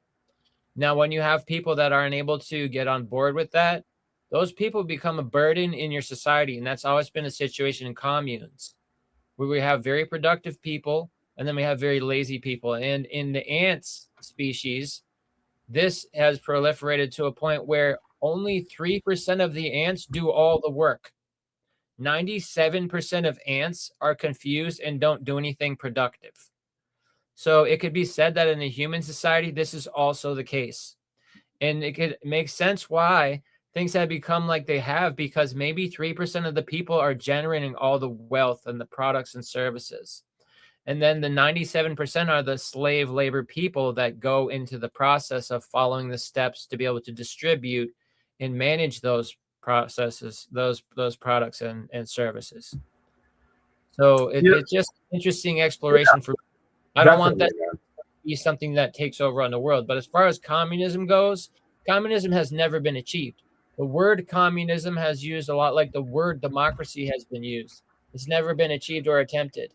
It's always been a fascist regime under a misnomer of false communism or false democracy. There's been aspects of it involved, like a half truth, like, oh, but everybody's working. But is everybody receiving all of the income and sharing it equally? Is there no leader? Is there an equality of purpose and role where nobody is able to dominate over anyone else financially, emotionally, or any other way, authoritatively, especially? Because in the I true think it really boils down to extremes, because put the communism topic aside, because I think this can apply to like right-wing fascism too, just the very concept of idealism. And I think the reason that I push back on idealism a lot is because I've noticed that, especially within cultures, that idealism creates a sort of visceral resentment when that ideal society isn't fulfilled, because you'll have some idea like you want to live in this ideal perfect society, but then the danger is people getting violent and angry and aggressive when that society, when that utopia isn't manifest, when that dream isn't coming true. Because I feel like a lot of the problem with communism is it takes that resentment and it takes that anger towards society, and it intentionally kind of pushes it onto the people in order to create the necessary, revolutionary energy. I mean, that's the one reason that Marxism was so interested in abolishing God and religion, was because Karl Marx basically thought that, if people had religion and a God comforting them, they wouldn't look at society and realize the contradictions and how the workers are being exploited, because they think, oh, God is going to come and take care of everything. So they thought, we need to get rid of God so that people will get angry and upset about how they live in the world and how unfair their condition is. So that way they'll go into the street and pick up pitches and throw Molotov cocktails, et cetera, et cetera. But the right-wing faction does this too. It has its own version of it with sort of like, fascism and like, immigrants and like wanting to live in like a pure society where it's like, it's the total opposite. And I think that's kind of the thing about idealism, is that we look at the world and we don't really just accept it as it is and all of its sort of flaws and misgivings. And idealism is like having this concept of what you want the world to be and then forcing it onto it against its will. And I just think that a lot of ways, instead of like trying to figure out like, how to fix the world and how to make it some kind of perfect utopia, I really don't even feel like we even understand what the world is and how it works. And so to me, it's like, I know how people can get very attached to these ideas of living in a world where, things are peaceful and, people are kind to each other and, everything is great and stuff. But my fear is that we also need to be patient with the world that we live in and sort of accept sort of the flaws and the misgivings that exist within it. Because my fear is that when we're not patient with the world and it doesn't turn into the utopia that we want it to, that it can lead people into a place of sort of like violence and civil unrest and, people fighting each other and turning against each other. Because I see a lot of that in the world these days. It's just all these different political factions and stuff, dividing people, this race against that race.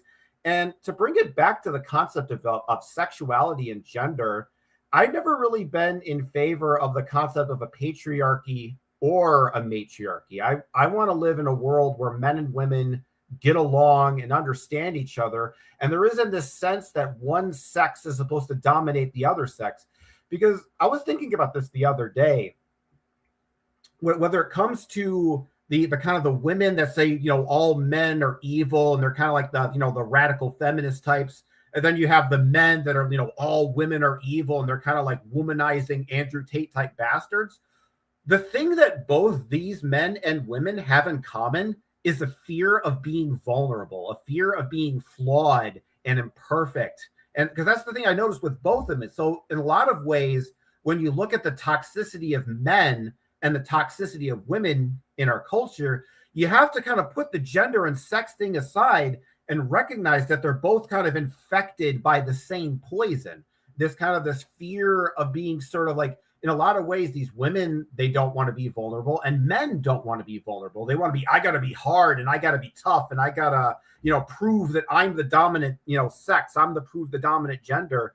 But I think this whole, one sex conquering the other sex is it's just stupid, because to me, the universe is about having both of these dynamics, at play. And the idea that one conquers the other is just absurd to me.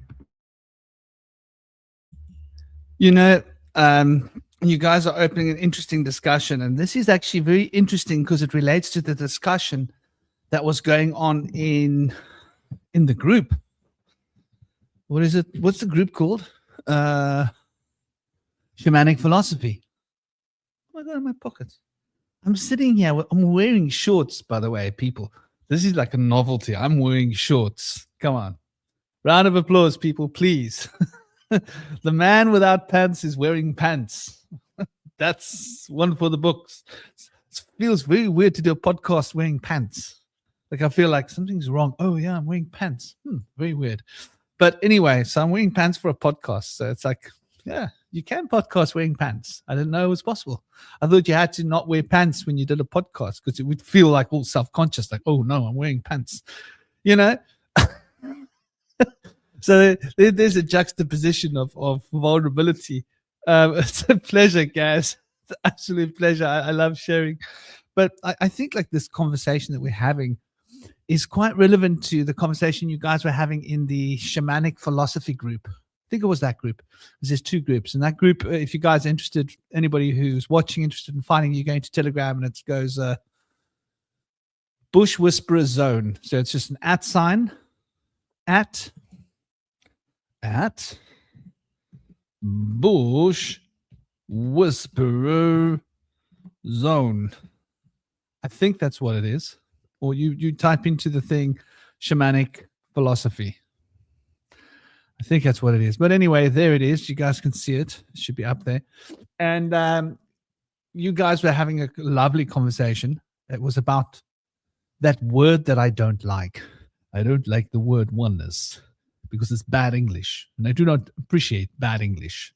I do not approve of English being abused in such a fashion. There is no such word as oneness. What's this oneness? Ness. You can't just add ness onto any word like, lemonade-ness. Orange-ness. You know, the ness has got to be a quality. Sadness. Happiness.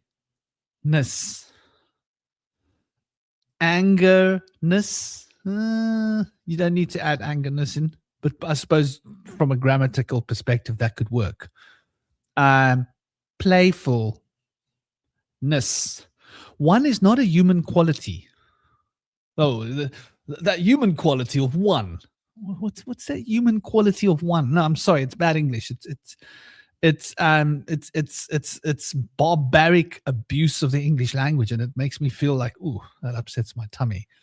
So when I think of what people are using the word oneness, I think of unity. To me, that's like, okay, that's a correct word. One represents unity, represents the unification. Then we have scales of unification versus the scales of multiplicity.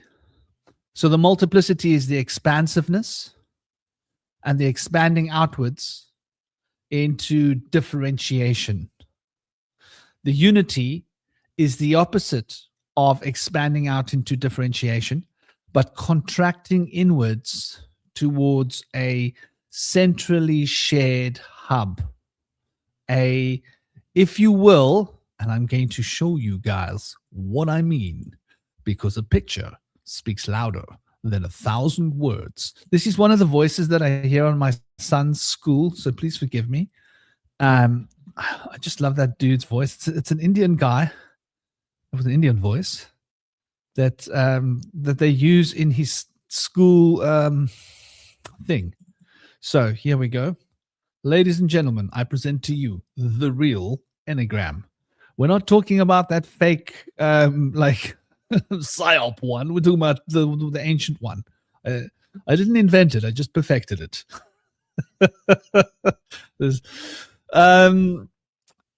I'm obviously taking a bit of tongue in cheek, but there's something to what I'm saying. So if you look at the enneagram here, right, you have the numerations on the outside, and the expansion towards the periphery of the sphere, the circle, is where all these spheres meet. And those spheres represent differentiation of numerical proportions. And so you've got 1 sphere, 2 sphere, 3 spheres, 4 spheres, 5, 6, 8, 9 spheres. And then each of those spheres have different relationships between the spheres, right? And those relationships are expressed by the numerological associations between one sphere and another sphere. So if you think of it as 9 spheres superimposed. Now, that is differentiation, the principle of expansion and differentiation. Then there is another principle, and the principle is towards contraction. So the one is an expansive and the one is a contractive. The contractions principle goes towards the center. The center is the proverbial eye of the storm, right? And the eye of the storm is also where the expansion happens from. So the eye is expanding out towards differentiation, and the differentiation is contracting inward towards unity, right? So I think of the masculine principle as representing the differentiation, right? And the differentiation is moving outwards towards the manifestation of the ego and the persona.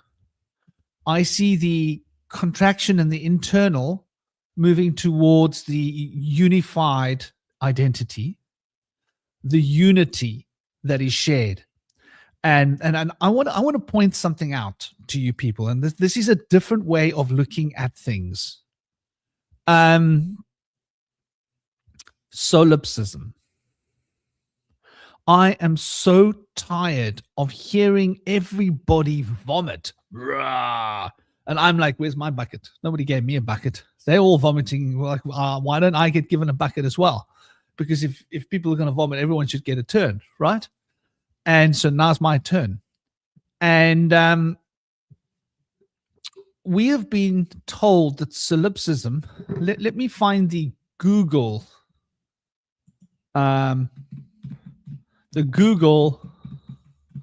idea of the definition of solipsism, so I can read it to you as it's basically been read by all the YouTube shorts and TikTokers and everything, because they've Googled it and that's where they've learned about it. Let's face it. So solipsism is the philosophical idea that only your own mind is sure to exist.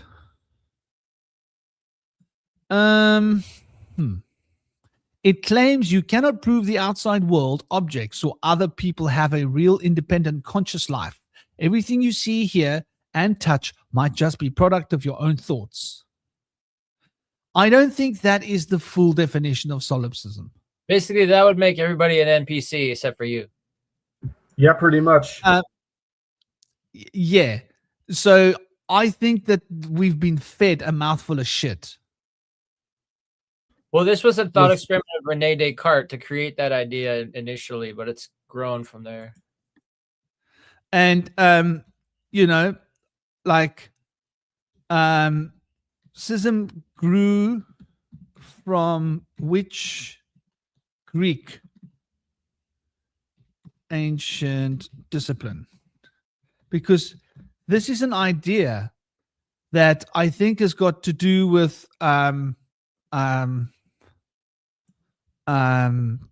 it's got to do with an idea of looking at the world from a unified perspective, right? So, yeah, the philosophical skepticism and sophism, right? And so we're talking about pre-Socrates, sophist, Gorgias. That's like BC, 400 to 300 BC type of time. Yeah, and so this is where the idea of solipsism comes from. And the philosopher said that nothing really exists. That if anything exists, if anything exists, it can't really be known, right? And if it can't be known, it can't be expressed, it can't be encapsulated by the mind, it can't be put into context, right? Because the whole experience of existence is a conscious experience, which is relying upon the precepts of two things: animism, right? Everything is a soul, but that at the fundamental root, that soul is unified. And that there is also not anthropomorphism, where there is thought behind matter. What do we call that, Cosmic? My brain is freezing up. Like animism or panpsychism or whatever. Panpsychism. Yeah, it's like a combined principle of animism and panpsychism, but put into the context of a unified potential, so that we are all part of the same matrix, and that consciousness is the conduit. And this is an old idea that is present in the Vedic cosmologies as well. In fact, it's an old idea that's present in shamanic perspective when we talk about dream time. It's fundamental to the original first religious ideas, the original first concepts of humanity and what is the nature of reality. And the whole idea of Maya, right, is an expression of this. Then somebody took this idea and they expanded it into what they call solipsism, and they took that as a thought experiment, but they fell short, right? They fell short and they fell on their head. Where, the ideas of solipsism, and I haven't studied this guy's work on solipsism, but I bet you when we do study it, it's going to be a lot more in depth than these simple definitions that everybody's quoting. I might actually go and take a look at the guy's work at some point just to see. Arts experiment to develop Cartesian sophism, Cartesian solipsism, basically suggests that it's the only thing that he could know without the understanding that there is a God, basically the premise that there is a God was the only thing that allowed him to step away from the idea of drawing to the conclusion of solipsism, because he decided that the only thing that we can know for certain, because this was a task that the queen gave him to figure out, the only thing that he could figure out that we can know for certain is that life might be a dream or a nightmare that is being controlled by an evil deceiver that is giving us these thoughts and this experience.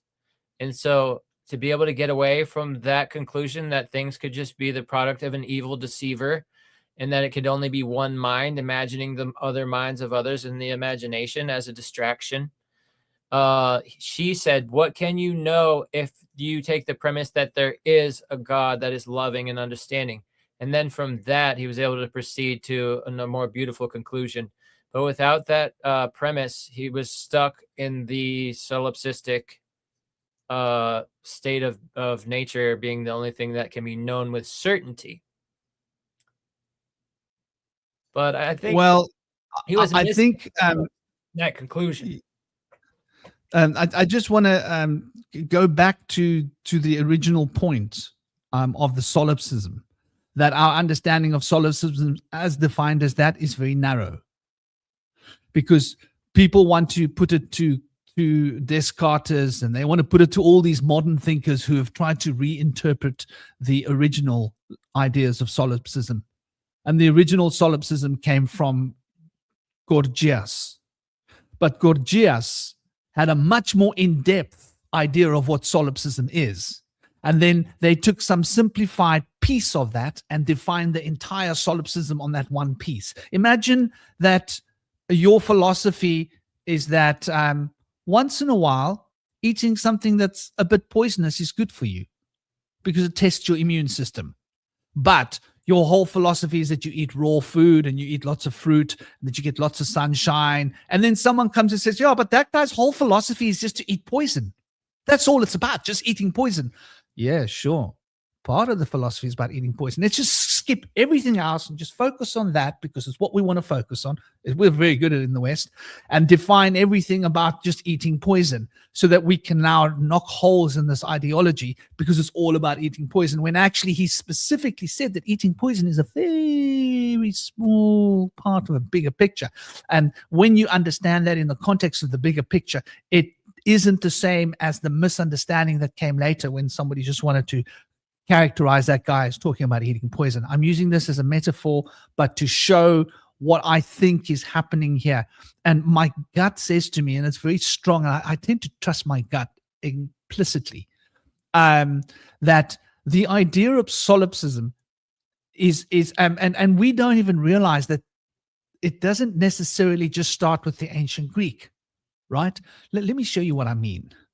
Let me show you what I mean, ladies and gentlemen. The sophist agenda was always to be able to overcome arguments, particularly in a court setting, in a political setting, by making the person that is of lesser stature or lesser power always lose the argument by using rhetoric to your advantage to make the other person look like a fool. So it was all very toxic in nature from the beginning. Basically, the agenda of the sophists was to gain power through rhetoric by confusing people and turning their words against them. But how do we know that? Because they became the Senate and the government and the lawyers and what they've become today, which actually initially began as people would always just go to an elder and have the elder counsel them how to find resolution for conflict in a peaceful and loving and understanding way. Eventually, it became a system that people have to participate in, where there was elected officials and all the nonsense that we have now. So it's all Right. a money in a racket, and it's become lost. So should we blame the idea of Jesus for what Christianity became? Absolutely not. We have to look back to the roots and find the greatness in those roots that has been lost, to try to revive that, I would think. So in the same way, was the ideas of solipsism twisted by a group of politicians that wanted to use that to their advantage? In the same way that the Gospels were twisted by a group of evil people that wanted to use it in their own advantage way. And they could have used any philosophical system to do that. And it just so happened that that was the system which was predominant that they were able to tap into. And they shaped and reshaped those ideas by using propaganda to brainwash people into looking at it from a particular perspective. Okay, but so their perspective was not necessarily the original perspective. Do you see where I'm coming from? I just want to make one clarification, because I know we're talking. So, what is your definition of solipsism that is distinct from the Google standard definition? Because I don't know if I really understand your position of what solipsism is. Just to so what is the proper understanding is what I'm asking. Well, I'm first want to look at what is this concept and who defined these concepts. And basically what Indy says is right. It was a group of politicians that took some old guy's work and used it for their own meanings and used it for their own and shaped a whole base of knowledge based upon that. But when we go back to his writings, probably is going to be a lot more complicated. But then I'm pointing out something else here, right? There's a guy in China that had the same ideas, Zhuangzi, Master Zhuang. And the idea of his butterfly dream, the parable of the butterfly dream, was the idea of him dreaming that he was a butterfly. And when he woke up, he questioned whether he was a man who dreamt that he was a butterfly or a butterfly upon waking that was now dreaming he was a man. And the realization was the fluid nature of reality and identity, right? And these ideas are the core ideas of solipsism. Like if you break it down without all the shit covering it, that the nature of reality itself is very relative. And that within the relativity of the nature of reality, right, there cannot be any definitive truths. And the only definitive truth that there is within the nature of reality is life. And that life is in a constant state of change and evolution. So nothing can be known as a fact, because the moment it is known, it has transformed and changed and evolved. So is he a butterfly dreaming he's a man, or is he a man dreaming he's a butterfly? It depends on perspective and timing. When are you looking at it? When, before the dream, during the dream, after the dream? And so it also ties into the Vedic ideas of Maya, which postulates that the nature of reality is a dream, and that it's not real in as much as it's real, in as much as that it's a process of consciousness that we're experiencing retrospectively. And the retrospective experience of this process of reality, which is fundamentally a dream, gets re-experienced as a dream, which is basically the ideas behind the root core ideas of shamanism. So we're noticing this correlation between all cultures that goes into this idea. Now, the reason I'm bringing this up is because it's relating to this discussion about masculine and feminine, where masculine is an expansive potential that moves towards creating separation, moves towards numerations, moves towards differentiation, right? Moves towards ownership. Okay, because this conversation is going back to what you and Indy were talking about in the beginning. And I'm going to try and draw the circle here for everybody. So we're talking about ownership and the right to ownership and individuality, as opposed to the other side of the coin. And that expansiveness is also related to the concept of materialism, because materialism goes hand in hand with differentiation, with ownership, with the differentiation of me from you, from him from her, and I am me, you are you, this is mine, that's yours, drawing boundaries. And the endless drawing of boundaries is a reflection of the numerations expanding outwards. The feminine perspective is that everything is essentially an expression of a central perspective, which is a unified experience that we all share. And that unifying experience that we all share bonds us to each other.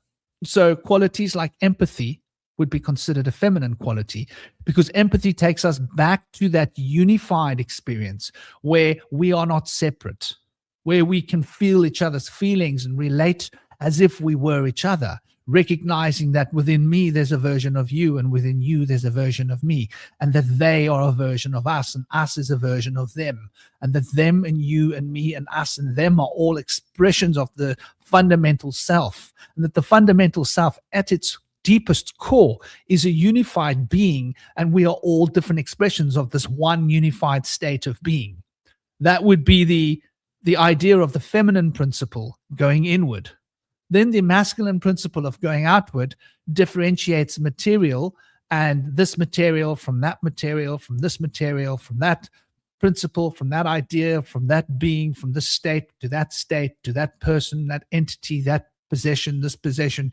So we've got these two opposing potentials and opposing forces. And I postulate that the expressive experiential expansion, which is materialistic in its nature because it defines the nature of material, is masculine, and that the internal one, which is at the core and the heart of the enneagram, right, where there is no number, where there are no numerations, is the fundamental substrate, the what people like to call the word void, the unshaped matter, the womb of creation. And within that womb of creations, we are all expressions of the same aspect of one being, which is the core of who we are. And so within all of us, there is this dichotomy, a part of us that we share, that we are all connected in, and a part of us that we are all differentiated by. And some people get lost in moving too far into differentiation and become materialistically oriented with their philosophies based on materialism. And some people move too far into the unified field without maintaining their grounded feet on the ground idea, and get so lost in the unified potential that they lose track of the potential of individuality and what it represents.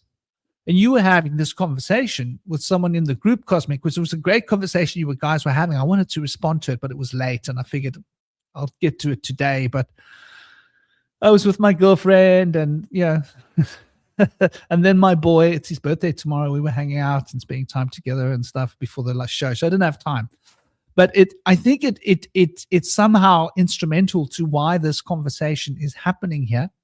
And interesting thing is my girlfriend had a dream last night related to the ideas that we're discussing here in a very subtle way, but very beautiful. And I never told her what I was going to do the show about, because I didn't know when I said goodnight to her. So like, we're synchronized on one telepathic highway, and we were giggling about that, like, oh, that's interesting. You're having that dream. Have you seen what the show is about? Because I only figured out the show late after she went to sleep. So, it's interesting how all these things fit together, and the synergy of these two principles, which are seemingly opposite. Now, solipsism, I would say, is the ideology and philosophy related to the internalization of the experience, where the recognition that everything comes from one base substance, and that one base substance is the sub total of all apparent substances. For the monad truly is divided in the duad, which is truly restructured by the triad, which becomes the quartet and the pentat, and all of the different numerations are expanding, and they are all just different versions of the monad expressing different levels of differentiation, where the monad becomes the first point of differentiation. And before the monad, there is no differentiation. But the point that I want to make here with solipsism is, I think that the ideas that we've been given about solipsism are later ideas that have been based upon the political systems, and how the political systems took the work of particular ideas of solipsism and took a particular slant and focused on that and gave that to us. So now when we say the word solipsism, we're using it to define they got to own the narrative.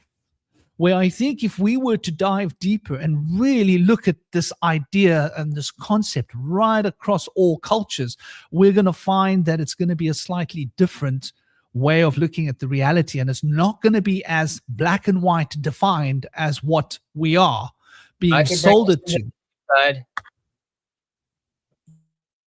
If you want to go deeper with this and bring it back to its roots, where it's got like glorious, like sanctimonious roots of like integration that have been kind of tricked away and brought into separation, used as a divide and conquer strategy. It comes from originally the Vedic wisdom of Brahma's dream. The idea that all of the separations of different individuals in the Maya as avatars are part of a dream. It's part of the illusion that we're separate and that we don't have and share the same primordial source mind together in our higher consciousness. The idea goes is that we are actually all Brahma as an infant, or as a fetus actually, in the womb of Kali, having a dream.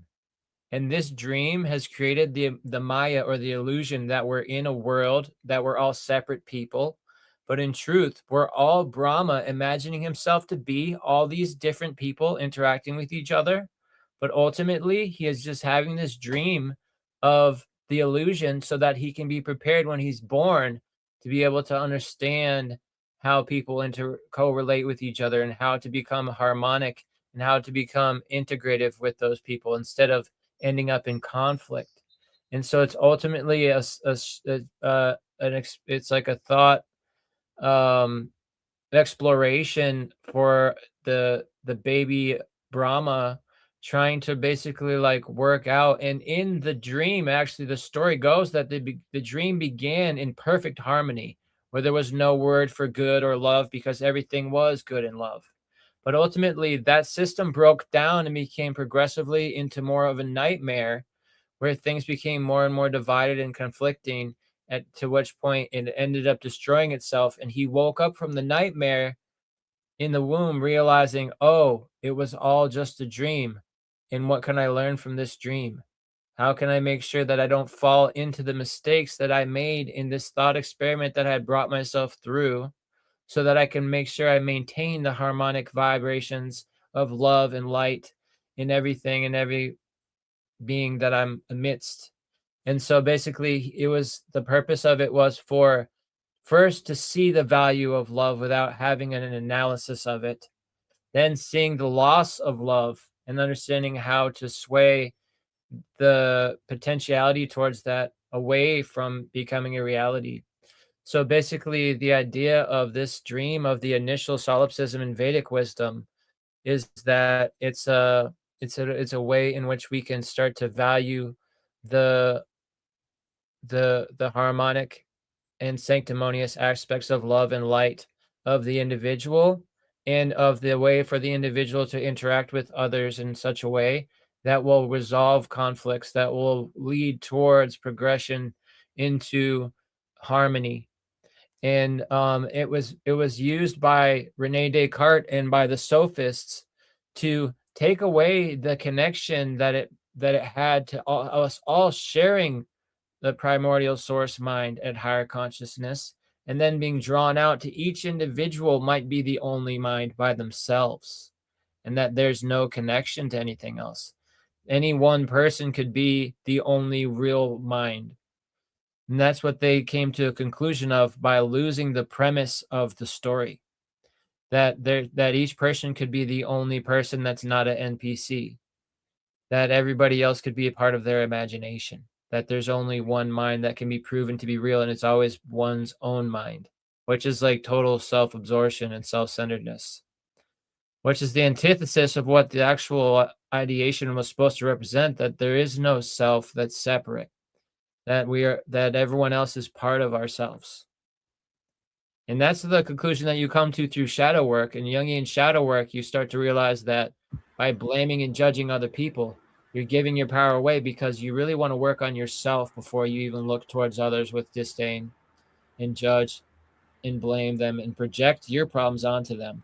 So through overcoming projection and developing self-forgiveness and self-love, you can then see others with forgiveness and love that you have for yourself. And in a lot of ways, that's like stepping back into the original sanctimonious root of solipsism, where you're seeing that everything is one, and that we're all part of the self is exhibited by others, and we can see ourselves in others, and that our self is not our only individual self and body and mind, but our self is the higher spirit consciousness of all creation, experiencing itself in a body. But there's many bodies in which it's experiencing itself from, but ultimately we all have the same heart and mind and soul. We share it, but we're just on different sides of the perspective. So you know, when it comes to Franklin, you were talking about earlier how there's these two different definitions. There's the kind of the Western sort of standard definition of solipsism that we were taught, and then you kind of contrasted it with the more traditional sort of Vedic sort of mystical understanding of solipsism. And to be honest, I really don't see much of a difference between these two concepts when I think about them conceptually, because I can understand why people would think there's a difference, because if you think about sort of the standard model of solipsism, that the self or the individual sort of becomes the center of the universe. Whereas the other model is more like there's you individually, your individual self is not the center of the universe, but there's some kind of unified field source mind at the center of it, that you're sort of this kind of peripheral attachment to that, but you're actually sort of the nexus that sort of comes to the center of the thing.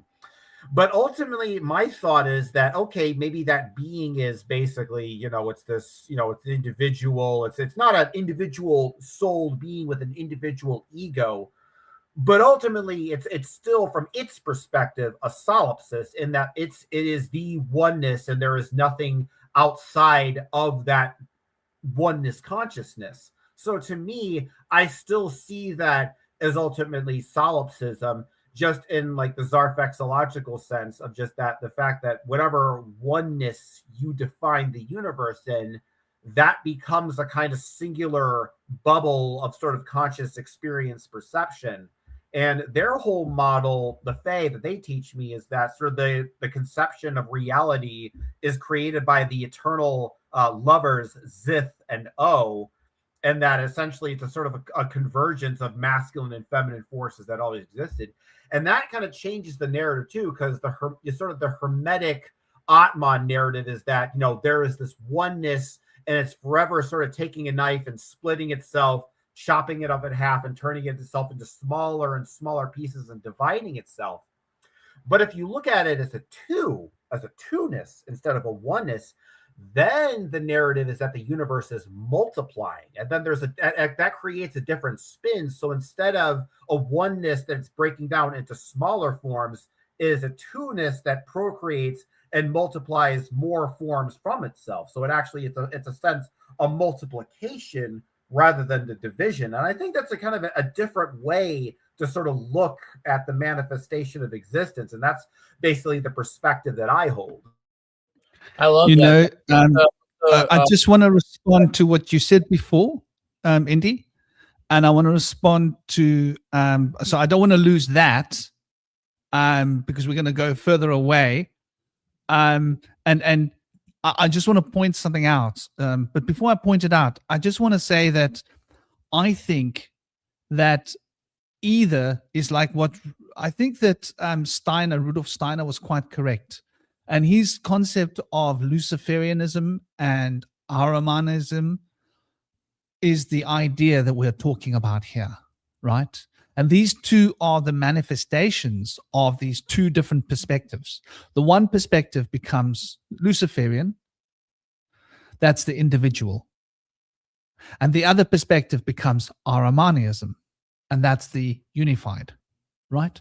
But the Ahrimanism comes from the walking the path towards the individual from the unified and carrying the unified out to the individuals, and the Luciferian path walks from the individual moving towards the unified and carrying the individual into the unified. And so both are polluted. So this is the balance. But just coming back, so I think that when we look at a toric field, there is a central point within the toric field, which is like the event horizon, right? And on either side of that event horizon, something is happening, right? But creation isn't what happens on the right side of the event horizon, and creation isn't what happens on the left side of the event horizon. Creation is the combination of what is happening on the internal and external event horizon. So you cannot deny one. You cannot deny the individual, and you cannot deny the unified unity, because they are two expressions of the same thing, but from a different lens. And that lens is the central point through which everything manifests. So my point is, it's about the balance between the two. And I want to point out what you said earlier, Indy. You were talking about solipsism, and then you were talking about seeing it from the perspective of one's own mind. No. One doesn't have an own mind in the concept of solipsism in its true pure form. There isn't an own mind. There just is a universal mind. So true Buddhism is going towards solipsism, if you really think about it, right? That the ego doesn't exist, that the personality doesn't exist, right?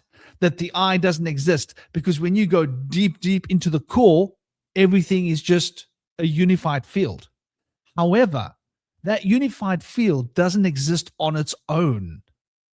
That's only half of the story, because that unified field only exists as a conduit through which the multiplicity can come into being. So the multiplicity is coming into being as a result, and the unified field is the cause and the result of the multiplicity. So they are like yang and yin wrapped up in each other.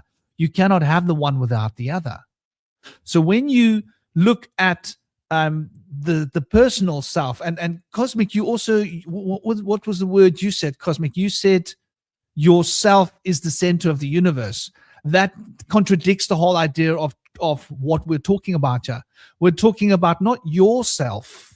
You see, the moment your comes into the conversation, or my comes into the conversation, we are no longer talking about that concept. We are now talking about differentiation. From a pure philosophical perspective, universal self is not myself.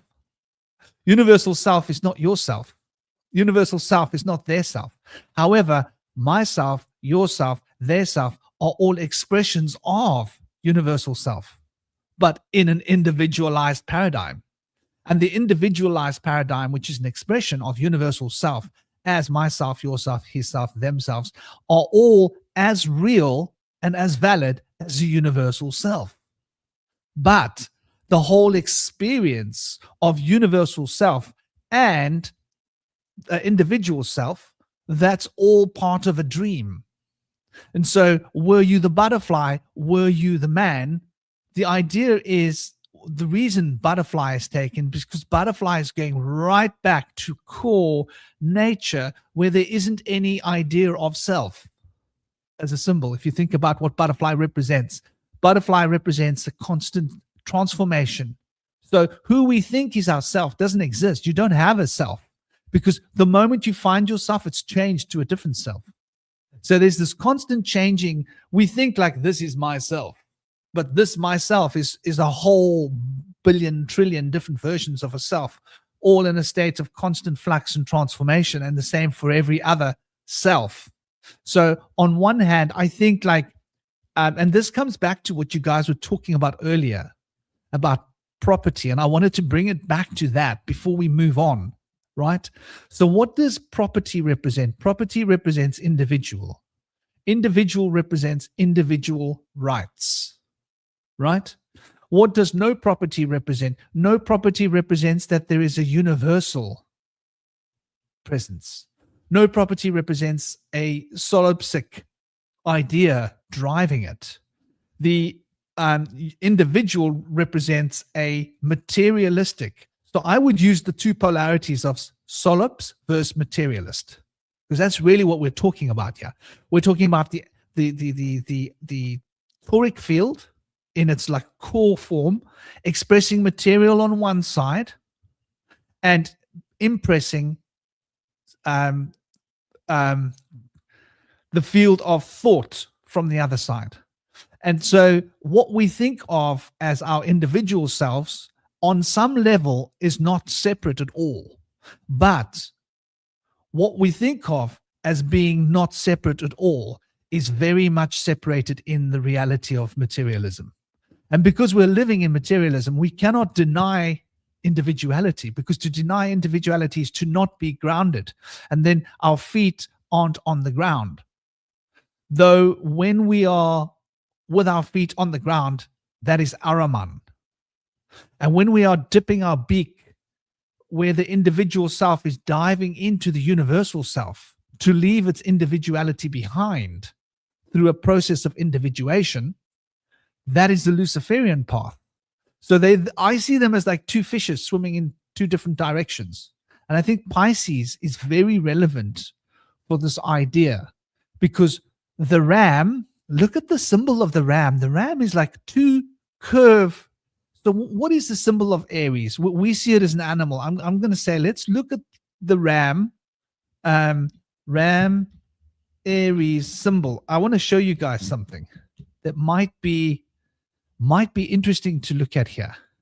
It might give you guys like a that downward facing V is like the symbol of my practitioner training. Is that so, eh? Cool, man. Yeah.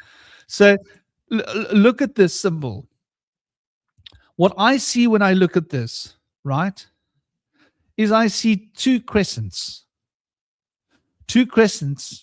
that are joining. But notice that there are phi. It's like a straight line coming into a crescent, and it's almost expressing the idea of phi that's going towards a spiral, right? But the spiral, you'll see the same motif on pillars in ancient Greek building structures. They put these motifs of spirals that go in opposite directions, relates to the sign of Pisces.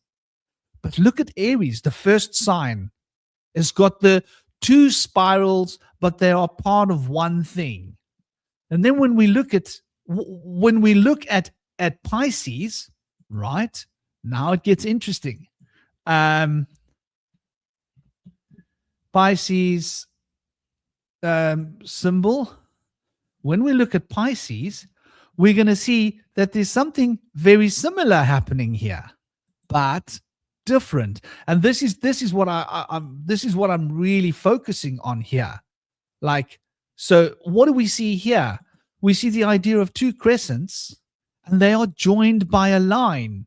But the line that joins the two crescents represents the separation between them, that they need to be joined because they're separate, as opposed to the two crescents being part of one line. So here we have the unity, right?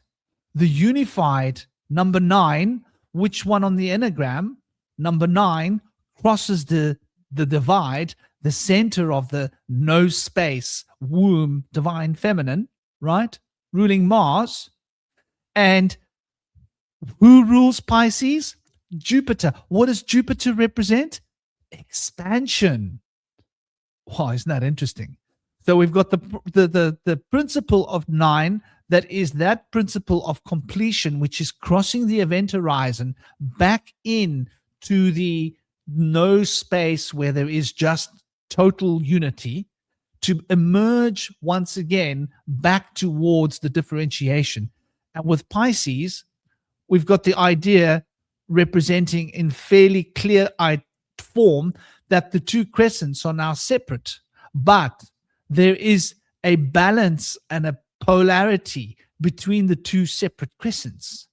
So I would say that the 2 feet represents individuality, but as it's expressed from the divine center of unity, and that the Aries represents the unity as it's expressed from the purpose of materialism and differentiation, moving back inwards.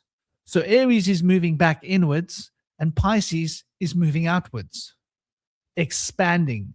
So these two symbols then could be seen as a reflective concept that holds some kind of a mathematical geometric reflection of the centripetal and centrifugal potentials of a toric field, which I think is quite interesting to consider, because then we are taking this out of the conceptual philosophical realm into a something more concrete way of looking at it, a picture, which I think is probably one of the most important things we'll see in nature, which is that spiral shape of like a toric field. And we see that in mollusks. We see it in the shells that we find in the ocean. In fact, the conch. Why was the conch taken out of the ocean and used for all religious rituals in the old time? Isn't that interesting? Because the conch represents this toric field. And the conch thus is the symbol that ties together Aries to Pisces in a full line. And Aries, representing Mars, is the finality and the transformation, moving towards crossing the event horizon. Scorpio, the card of death and transformation. And Pisces, which is the card of the moon. And the moon showing you the clear definitions between the two towers and the moon rising in between. So when we then take a look at this, we can see these two principles need to be joined in a circle. And the joining of these two principles in a circle represents the continuity of life, joining our feet of Pisces to the head of the ram, and showing us that the reason that telepathy exists on a personal and on a personal identity level is because of the unified field that we are tapped into, where there is a place within us. And I want to just point out to you guys, right? Something that used to happen to me. It's happened to me with some friends, and I used to play around with this stuff, but then I didn't see the point of playing around with it. But it's interesting. I used to slide into a trance and go into a place where I was the other person in front of me. And then my mouth would talk the thoughts that were running through their brain. But I couldn't exactly understand what it was that I was saying. My mouth was there, and people would get freaked out because everything that they thought I would say. And they would be like, what the hell? You're saying, like, they were thinking private thoughts and my mouth was speaking their private thoughts. And I couldn't fully grasp what it was that I was saying at the point that I was saying it. Only retrospectively could I think about what it was that I'd said, and it still felt foreign. But it was just something that could happen. And it made me sort of look at the whole psychic telepathy connection between human beings, because when I went inside myself, it didn't feel like it felt like I was connecting with like the true self, deep. But that self was then somehow coming out of their minds. And, you know, I stopped doing it because people used to get freaked out by it. And there was one guy it used to happen with a lot. And he actually said to me, please don't do that, dude. I can't handle it. It's too much, man. Please stop it, please. It was like freaking him out because like once I'd fall into the slot, it would just keep happening. And everything that he thought I'd be saying. And it was like, you know, I couldn't even stop it once it started. It was like a once you've tethered your phone to your laptop, it's tethered, man. It's communicating. You can't switch it off. And so I think like this telepathy, which is a real phenomenon that we can experience, it suggests that there is some part of us that is not separate. If we can experience it in that way. And this is why possession can happen. Why can possession happen? Just think about what possession represents, right? Think about the idea behind possession. And if any of you have ever been possessed, I've been possessed. I played with this when I was a kid. I could get those beings to come into my body and they would speak and do things. And it was very, very weird because it didn't feel like it was me doing and speaking.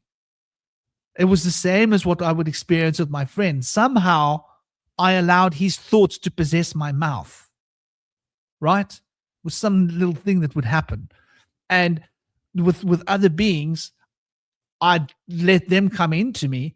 And like, once again, like my close friend said, please, man, don't ever, please stop. Don't do that. It's scary as hell, man. I don't know who you are when you do that. And you're just weird as hell. You change, your face changes, your voice changes, you become someone else. And the beings that I was allowing to possess me weren't necessarily, they weren't good beings. But I was cocky because I was like, I can control these beings.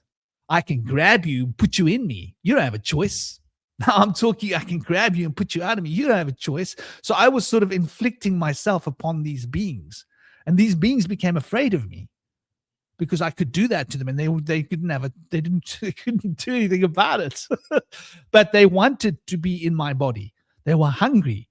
But so I realized there was something wrong and something very dodgy about what I was doing. One time I allowed a Mahakali to possess me.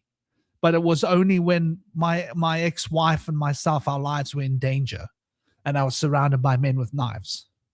And that was the way to save her life from being raped. And so I took her in. And then I became something else with superhuman strength and abilities. So that the men threw their knives down and they ran away because they got so scared. So I didn't even have to hurt anyone. But she was going to end all of their lives. She was going to dismember them all. I could see in my mind what she was going to do to them. And it was when I finally let her out, I was shocked that like what she was going to do, the visions of blood that she put in my mind of how she was going to rip limbs apart, and she was going to rip them apart limb by limb and throw a pile of limbs on the floor of like heads and arms and like all sorts of things. And she could do it. Because my body had strength, like I could pick up a car. I had the strength. Like I bet you I could just grab a car and pick it up, just like that. I would have the strength to definitely rip someone's limb off in that moment by the things that I did. Picked up a motorbike and flicked it like a frisbee, and the bike went, you know, like 15 feet, 20 feet, like a boomerang. The bike went off, and when they saw this, they got scared. Like, this is not possible. No one can pick up, like, you know, 200 pounds and just flick it like that with your wrist, just a quick flick, and the thing's over there. And you know, blood curdling scream that came out of my throat wasn't me. It was not my scream. It was like a woman's scream. It was weird. But my point is, like, that possession is a real thing, and a lot of people do get possessed, and you can get possessed by good things or bad things, or, you know, it's a dangerous game. It's not something I would suggest anyone to play with. Like, I only played with it when I was a kid, and I only allowed it when it was like absolutely necessary. Yeah, like if people are gonna want to rape your wife, you will do whatever it takes to protect her. As a man, it's your instinct. And, you know, in that moment, they surrounded me. They jumped out of the bushes and they had their blades. I didn't have a choice. I had to let her in so that I could, with one sweep, knock 4 guys back off their feet and knock my ex-wife off the bike and somehow do a flip off my bike and flick the bike so that the bike was over there in the bushes and be ready to fight them all in one move. They were going to slice my throat. So we were in the jungles on my bike, you know, I had a trail bike. So, you know, like the reality of the telepathic connection, it suggests that there is this unified potential. And I think that is the feminine. And interestingly enough, when I allow that possession to come, it was the Mahakali, it was the feminine principle. And she has like this power over matter. She has this power over matter that like is incredible, right? When we allow that feminine spirit to enter into our bodies, what people call chaos, chaotic, might define, but it's not like chaos like we understand it. It's a different kind of an understanding. It's a different kind of a pattern. So that's what I wanted to share with you guys, was that both components are necessary, or you can't have a toric field. But please don't let me carry on. No, that was really good. Thank you for that. And that gave me some more ideas too. I want to show a diagram that I put in the share screen later. But I wanted to respond also to Cosmic when he mentioned about how the dualism is more meaningful and brings like a multiplicity of things and like a generation of more instead of like being stuck in one place. But basically, like, it's encapsulated by the idea that there's Brahma and everything in the Maya is Brahma, and Brahma experiencing himself from different perspectives as different avatars. But ultimately, you have to realize in that story that Brahma's not alone. He's actually in the womb of his mother, Kali. But what Cosmic was kind of referring to makes me think more of as he was in the womb with like a fraternal twin sister, or if maybe like there was another fetus in the womb that was like going to be his future wife or his future love, that was like having her own like system of Maya, and like they're both able to unite in their minds in like a fusion of the minds of those two dreams would create even deeper possibilities for those two to be able to merge, and all of the different systematic convergence that it could bring. Because I really like the idea of there being two instead of one, and it's really interesting. But this little diagram right here also kind of shows that. Basically what this is like the opposite of what the Hermes view would be, where at the top, and this is the same thing that Isaac Bentov was suggesting before he disappeared and was likely assassinated. He showed this on public television in a talk that he had given, that at the top, it's like a triangle that's got its base at the bottom and its point at the top. We all converge into higher consciousness and share the same mind and understanding and values at the top of the point. But as we go down into lower consciousness, which Hermes would say is the corporeal, and we would say it's like the carnal mind of the lower consciousness, it's divided, and people have different conflicting values and understandings that are not united. But in this diagram, it shows that the body in the personal individual that thinks that themselves might be separate is that one point at the bottom of the V. But as we raise our consciousness from that lower consciousness or that physical or materialist view, we rise up into an open-ended at the top consciousness that is unlimited.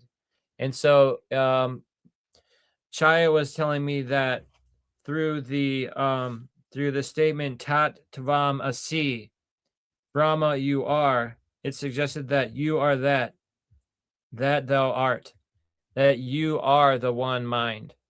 And once you can realize and raise your consciousness, the more you can realize. But the further down you go into the self-consciousness, the less you can achieve, the less you can understand. You'll be very limited. And so it kind of drives you up and out into deeper understanding away from that through learning how to overcome the challenges that come with lower minded thinking. And in this diagram, they have a middle part where these two lines that go across show that we're integrated with the highest consciousness of spirit, the creator, which can be seen as a syzygy of the Mother Earth and the Heavenly Father, that are like the two parts of the V that integrate. But basically, the middle part is our soul, or our subconscious medium, which means that it's our mind, our subconscious mind, before it's been turned into particular thoughts. The ability for us to access the infinite wisdom in our deeper mind is there in the center. So we can access spirit from the body, from this particular perspective of our individual self in what may be considered the Maya. But in this place, we still have access to the highest consciousness in the center line. And in that center part right there is access to everything that could allow us to then turn the power of the higher consciousness into what we consider to be an affirmative prayer, or a spiritual mind treatment.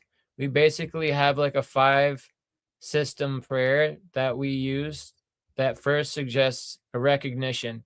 I recognize that this is what we're referring to. Then the second part is an integration, or a unification. I now unify this understanding with the higher spirit's understanding and capabilities of infinite possibilities, and the ability to do anything we can imagine, as long as we set away from our self-limiting beliefs and doubts, and we enter into full faith, which is the certainty that the best will be done for one and all. We're unifying with that force. The third part is realization. I realize now how this can come into being, and that this is manifesting because I have now unified with the higher consciousness, and we're now overcoming the initial recognition that might have been involved with any type of doubt or affliction of lower consciousness. Is now being recognized in the third part as being overcome. And then the fourth part is the thankfulness. I am thankful that this has been understood, and that we're now allowing this to be integrated and mediated by the higher consciousness, to be able to have us overcome any challenges that might be here in this situation. The final part is the release. I'm now releasing this to higher consciousness, to spirit, to the sacred union, syzygy of the divine mother and father, to be able to take care of this matter for us. I no longer have to worry about this or think about it. It is done, and so it is. It's now been released to the divine, and the work is being done. And we're not going to be impatient about how and when it's done, but we're going to be thankful that it's being done for us, and that this has been passed on to a higher source to be able to do the work for us to overcome any challenges that we might be going through. So that's how the spiritual mind treatment goes. It goes through those 5 stages, through recognition, unification, realization, thanksgiving, and then finally release. And in those 5 stages, you can achieve anything by overcoming your self-limiting beliefs, by overcoming a physical condition or malady or injury, whatever you're up against. This process can allow you to overcome that by using your imagination to overcome the doubts that you might have had, to overcome the carrying with you the source of the affliction that you're struggling with is now going to be something that you can walk away from and put behind you. If you had skeletons in your closet, you can now take them out of that closet. You can lay them out and bury them somewhere else, and it's now not part of something that you carry with you. And in shadow work, when we go through this kind of a process, it involves forgiving those that we might have blamed for our own issues. And it doesn't really require telling those people like, oh, I forgive you for what you did to me. It's really about in your heart, you're telling yourself that you are now offering forgiveness to those people you used to blame for your problems and project your issues onto, so that you no longer are burdened by them in your heart space, in your inner child. It was like the cage that your inner child was locked within that kept it caged in.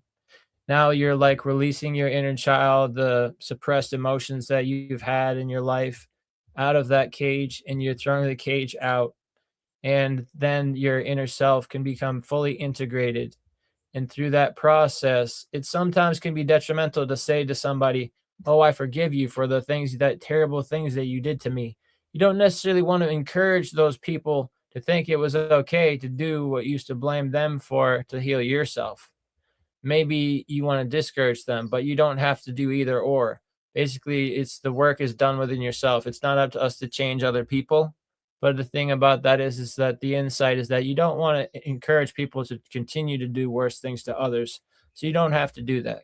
But it's more about self forgiveness and self love. And ultimately, part of the best way to achieve that is not only through forgiving the others that you used to blame, but for ultimately thanking them. I'm now thanking the person that I used to blame for all my problems, or the people or the group of individuals that they were. I'm now thanking them for helping me build my resilience and for giving me a time to be able to stay in denial and misdirect my energies so that I didn't take it out on myself and go into a bad state where I wasn't capable of understanding how to proceed from that situation in a safe way. They gave me the chance to be able to carry that with me until I found the solution and the key to self-understanding and self-forgiveness, which I now have. Now I can release them and that denial that I used to carry. So that's like a really deep part of shadow work that is done. And thank you, Carl Jung, for being able to provide us with these deep insights, which kind of explains why he says, like, you can't reach up into the heavens without first having your roots go into hell, because basically you have to go through adversity and challenges and hardships to be able to gain gratitude and appreciation for having overcome them, and then appreciating the place that you've come into being. Because otherwise, if you just start off in a good place and you never really learned why or became thankful that it's a good place to stay, you might just wander away from that because you don't really value what you have or what you've become. So this is kind of part of the same story of Brahma's dream, in that, like, it started off as a total harmony of the golden age where there was really no words for anything because everything was perfect and everything was harmonic and love and light. But there was no conflict there. Um, there were no contrasts to that. And so when contrast begins to arise, then the words have to come in. Okay, this is not love. This has to be called something else. Now we have to create a word for love. Now we understand that there's a word to represent what we used to have all the time. The ultimate state of infinite love now has become broken and fractured. And then over time, in the dream of Brahma, as that became more and more splintered, less of the positive state of nature of the golden age was available progressively through time, and became eventually a total washout, and things became completely broken down, kind of like our society has become now. And it's been prophesied by like a lot of different societies and wise mystics that we carry the teachings of even today, like in Kabbalah and Hermetic wisdom and the Hopi prophecy and countless more, that basically this is a time at which point the utmost point of egoism has been reached. The epitome of indulgence and greed has overtaken our good nature as a species, and we have lost track of our integration with our creator, with mother nature, with the deep love of the heavenly father, which is also integrated with grandmother sea and grandfather sky. So in that understanding, we see like the mother is the matter and the father is the pater, or the pattern of the mind. And it just like the crown represents the masculine energy and the root represents the feminine energy, we can integrate those two, and we can integrate with both of those simultaneously, which is kind of like Cosmic was saying, like a deeper aspect than just the oneness. But as I always mention to people, even opposites are on the same scale on different poles. So the masculine might be on one side and the female or feminine might be on the other side, but they're connected on the same scale, yet they're on different extremes of that scale. And so ultimately, there is a connection that brings those two things to be able to meet and create the triune aspect in the center, where each individual can integrate the masculine and feminine principles within their heart space. So basically, like, those principles are like, masculine principle is like assertiveness and directness and the propensity towards analysis and reasoning, whereas on the feminine side, there's an aspect of emotionality and intuition with indirectness and with the values of preparation and precaution and various things as such that are not really considered in the masculine side, where it's just all about just act, just go and do it, just do it directly. Whereas on the feminine side, take consideration first before you go and do things. Make a plan. Don't come at it straight ahead. Come at it from different angles to see more perspective, gain more understanding from others about their experiences, or some guidance and insights into how to go about this in the best possible way. Things like that. Use your emotions. Don't just fall in there with what you're told. Feel how it works and see if it feels right. And only when it feels right do you proceed forth with the reasoning and understanding that you have. So by integrating these two things, we then come to a deeper understanding for ourselves, where we've become whole, just like we can become whole by not only integrating the masculine and feminine principles within us in subtle gender principles.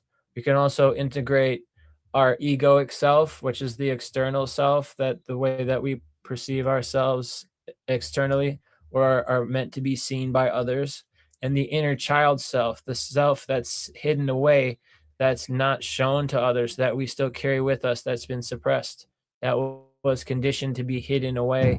We can now integrate those two things together. And at that point, the ego starts to take the passenger seat, and the inner child or the soul starts to take the wheel now.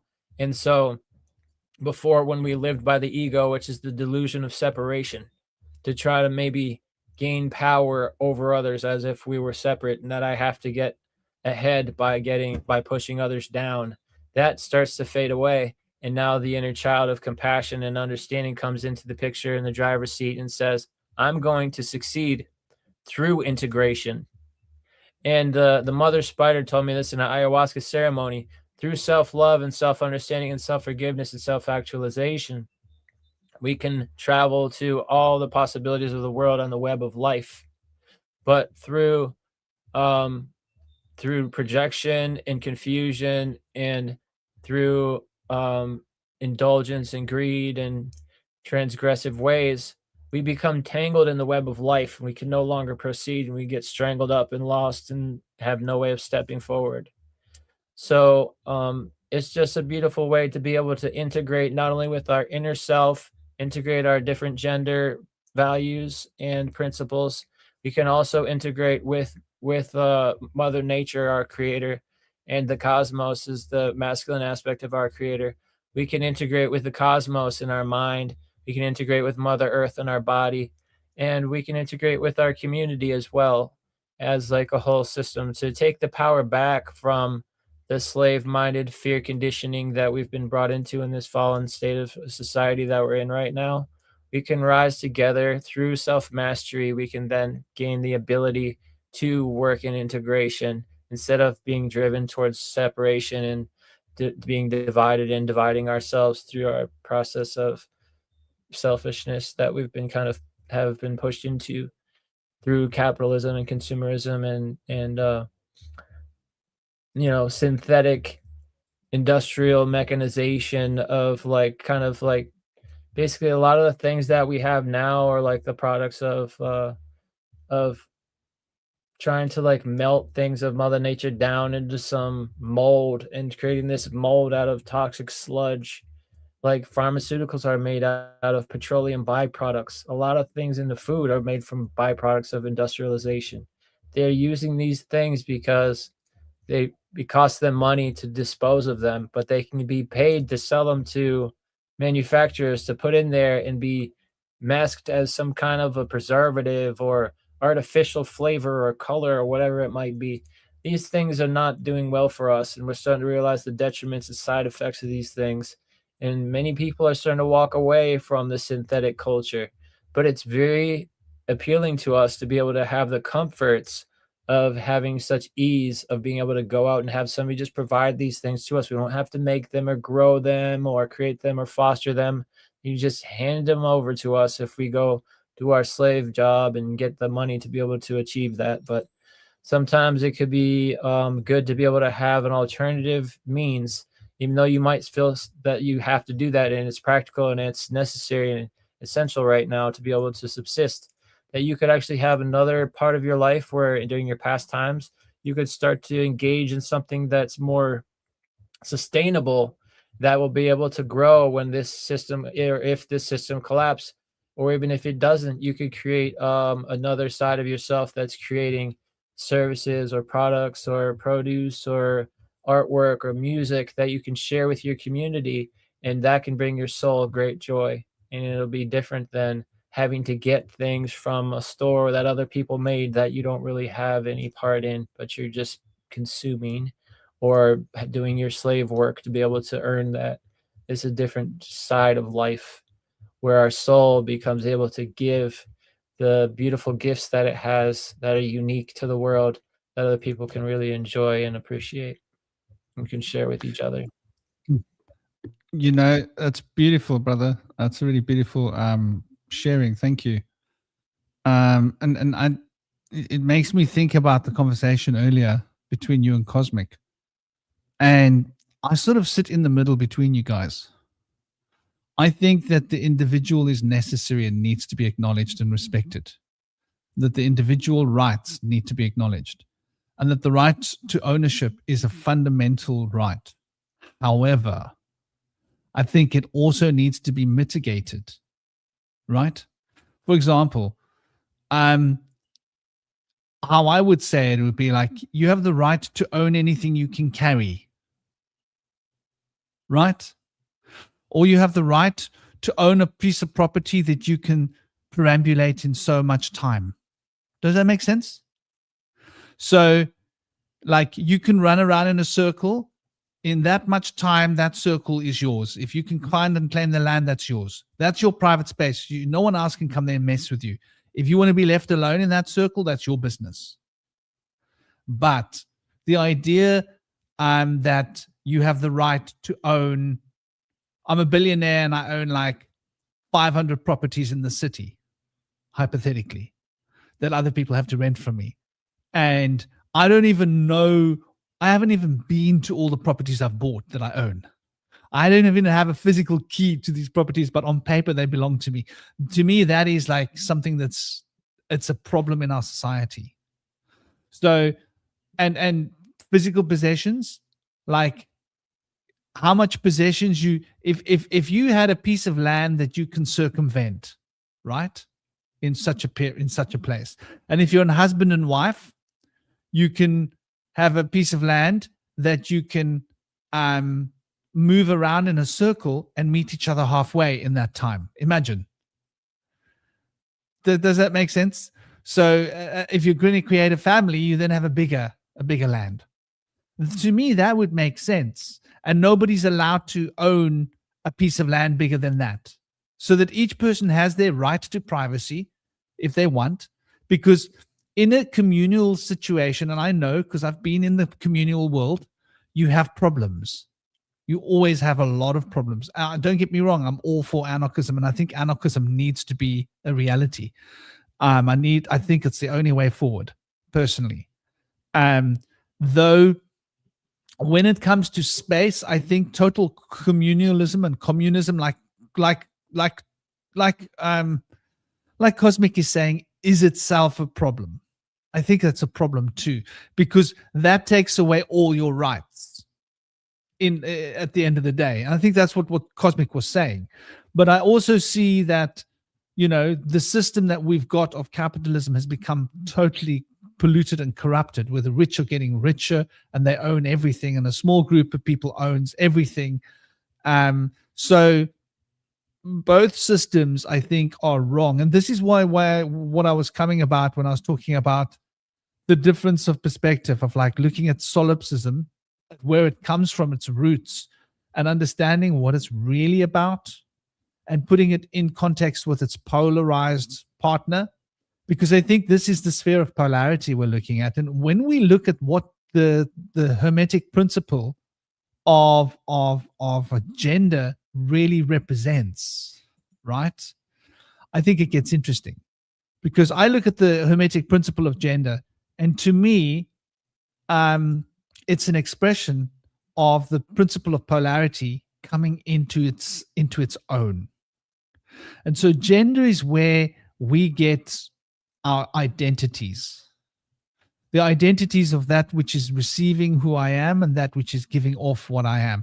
And I think the gender represents the marriage within us of our ego and our persona, and how our ego and persona work together as a husband and wife within our psyche, and how other people witness our persona and see it as an expression of our egos, and how we can fall in love with the reflection of our own persona and infect our egos with its own by becoming impressed with its own persona that it's married. So I think like both sides, like being obsessed with the persona, being obsessed with the ego. I think ego is something that we don't understand. I think persona means per sun. Solar. Electrical is the physical matter, substance, electricity. Ego is more like the egg, is more like the magnetism, is more like the feminine field that holds things together. And the persona, which is the sun, is expressing specific traits that the ego is manifesting through its mate, the persona. And so when I look at the ego and the persona in this way, the ego seems more feminine, and the persona is more of a externalized masculine projection. And the ego that people are talking about when they've written books and read books isn't the ego that exists, because they're not understanding the roots of the word ego and where it comes from. Like the roots of ego means soul, right? Identity. And then the persona is what we are looking at. So when people say, oh, you're very egotistical, what they mean is that your persona is so persistently acting out traits that it is refining from your ego, that your personality is so obsessive. And so when the solipse quality overwhelms the persona, right, then I think that the persona starts to think that it is the ego. And so the persona starts acting as if it's the ego, and the people around can't tell the difference between the persona and the ego. So they start assuming that that's the ego when it's actually the persona that you're looking at, because what we show the world is not our ego. What we show the world is our persona. So you can't see someone else's ego traits directly. All you can see is the persona acting out qualities. But what we're seeing as traits are personality traits, which comes from the roots of the word the sun, solar. It's got to do with the sun, where the ego is a far more very subtle emotional quality. And the emotional qualities, for example, the emotional qualities that have made us who we are is the ego. But what we are becoming and how we are behaving, that is our persona. That's our personality. And so in English, people have interchanged those two words so readily that we've lost the understanding of the roots, etymological roots of these two words. Where the ego from ancient Greek, ego basically means soul, doesn't it? I think it means soul, something along the idea of soul. It's there's it's ego, super ego, and the id. Yeah, the id is the It's like the so what beast. you've got, you've got the ego, which is the essential soul, this identity, and that essential soul identity has to act through a persona, a personality, and then that persona has to manifest a physical body. And in order for that persona to manifest a physical body, it needs to have an id. And an id becomes the body of desires and instincts, right? So it's like an animal consciousness. Does that make sense? Like your id is that part of you that makes you want to get hungry, makes you want to have sex, makes you want to do something, to go out, because otherwise we wouldn't have desire to achieve anything, wouldn't have a desire to manifest anything. The id gives us that substantial, coarse part of ourselves, that animalistic part of ourselves that makes us want to drive. It causes ambition to come into being, because the id tempers the personality energy. And so the id is very related to our sexuality. Yeah. Which we could relate to our kundalini, which powers our actual physical body. And so all the appetites that we experience are highly differentiated and expressed through the body of the id. And so in Kabbalistic lore, we would call the id the yeshod, right? In the Chinese system, they would speak about the jing. Yeah. We would speak about the connection between Svadhisthana and Muladhara if we're talking about the id in the consciousness of our body. Yeah. The way in which Svadhisthana, body of desire, acts upon our Muladhara, our physical body, which affects our thinking, because our physical body is what we think through. Like you agree with that, Cosmic? We actually think through our bodies and we remember through matter. Yeah, basically. So what do you think of that idea that I was getting at about the balance between finding a place where the unity and the individuality can subsist together in harmony without infringing upon the rights of the individual or the individual capacity, or while maintaining that unified unity? What do you think of that as an idea? The way I kind of approach that sort of ethical question, I mean, I guess I always, look everything through my Zerfax lens, but the thing is, like, you're talking about that definition of solipsism earlier, but like whether it's true, like there's just that idea that like people are just like, NPCs, for example, that they just have no souls behind it because they're just sort of this like extension of your individual identity. The way I look at that to me is how a bad person perceives the world, right? Someone who's truly malicious, evil, wants to hurt people. That's fundamentally how they see people, as just NPCs. Because I think about, if you like, when you think about when you want to hurt somebody, like, why does it feel bad? Because on some level, it's like when you see yourself as an individual, there's this sense of, I could have been a different individual. I could have been that person. I could have gone through that suffering.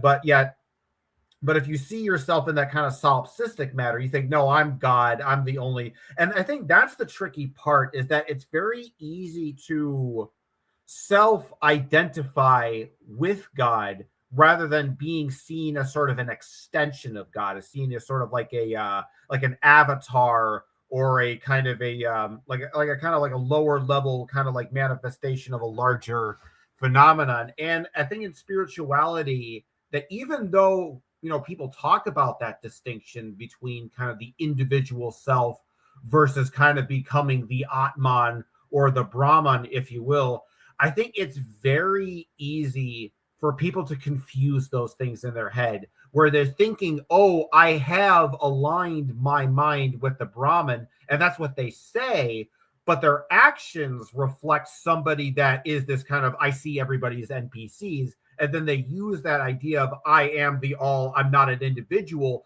to justify the selfish behaviors by trick. And it's very easy to trick yourself into that line of thinking.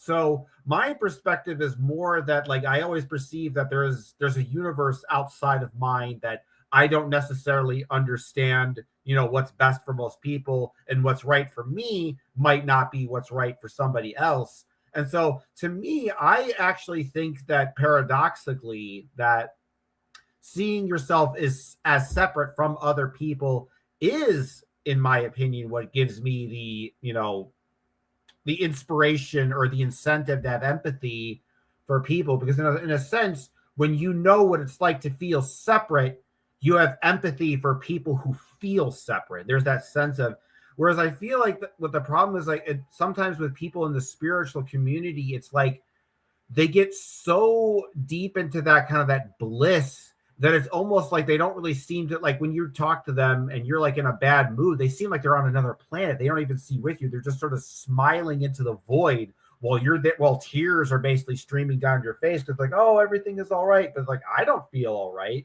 So I don't know. I guess I just take that different perspective, because I think also too, when you don't have that sense of individuality, I think it becomes easier to manipulate people, emotionally.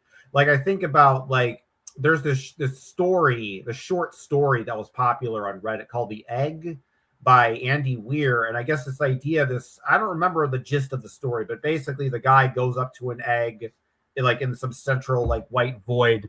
And the idea is, like, he's kind of like every being in the universe. And, like, the problem is that if you are every being in existence, that means you are also Hitler. That means you are also Stalin. That means you are also every notorious serial killer or whoever is made. And then there's this idea that, oh, you should have some kind of, like, strange, like, empathy for them because they're technically part of the oneness. And I feel like on some level, the older I got, the more I started to realize and feel that this on a certain level is kind of emotionally manipulative when you start to have like it's like a form of gaslighting, where you start to feel like you're identifying but with certain people who are bad or malefic. But I think no, I don't think you are Hitler. I don't think you are Stalin. I think you are who you are. And I think recognizing that distinction is what allows you to really have a sense of empathy for yourself. Because one of the things I really don't like about where the spiritual community is going, and just in cultural in general, is this idea, like, especially if you're a white male, that if you don't feel bad about yourself, that is an implication that you don't care about others. That, like, I can only care about the suffering and plight of people who are poor and misfortunate. I can only have that empathy unless I feel guilty and hateful for the fact that I'm rich and I'm privileged. And there's the sense of, like, with that compassion, but then there's also this guilt that kind of goes sort of underneath the surface that I think a lot of people don't have an emphasis for. And I think this also kind of goes back to the point with, like, feminism and, like, the interplay between the sexes, because I think there's this attitude among some women, not all women, but just to clarify, some women, this idea that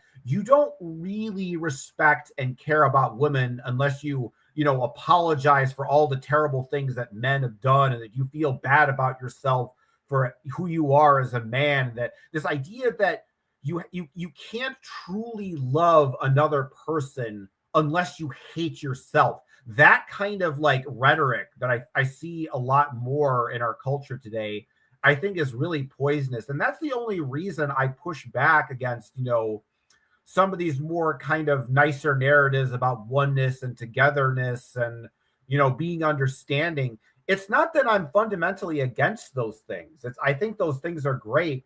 It's just that I've realized that the powers that be can take those good things and those good aspects and use them to manipulate us and to sort of gaslight us and to try to trick us and use that kind of false compassion to trick you into thinking you don't have compassion, and then making you hate yourself, and then feeling resentful and feeling you have to like apologize, for everything. And I think that's an important aspect to compassion.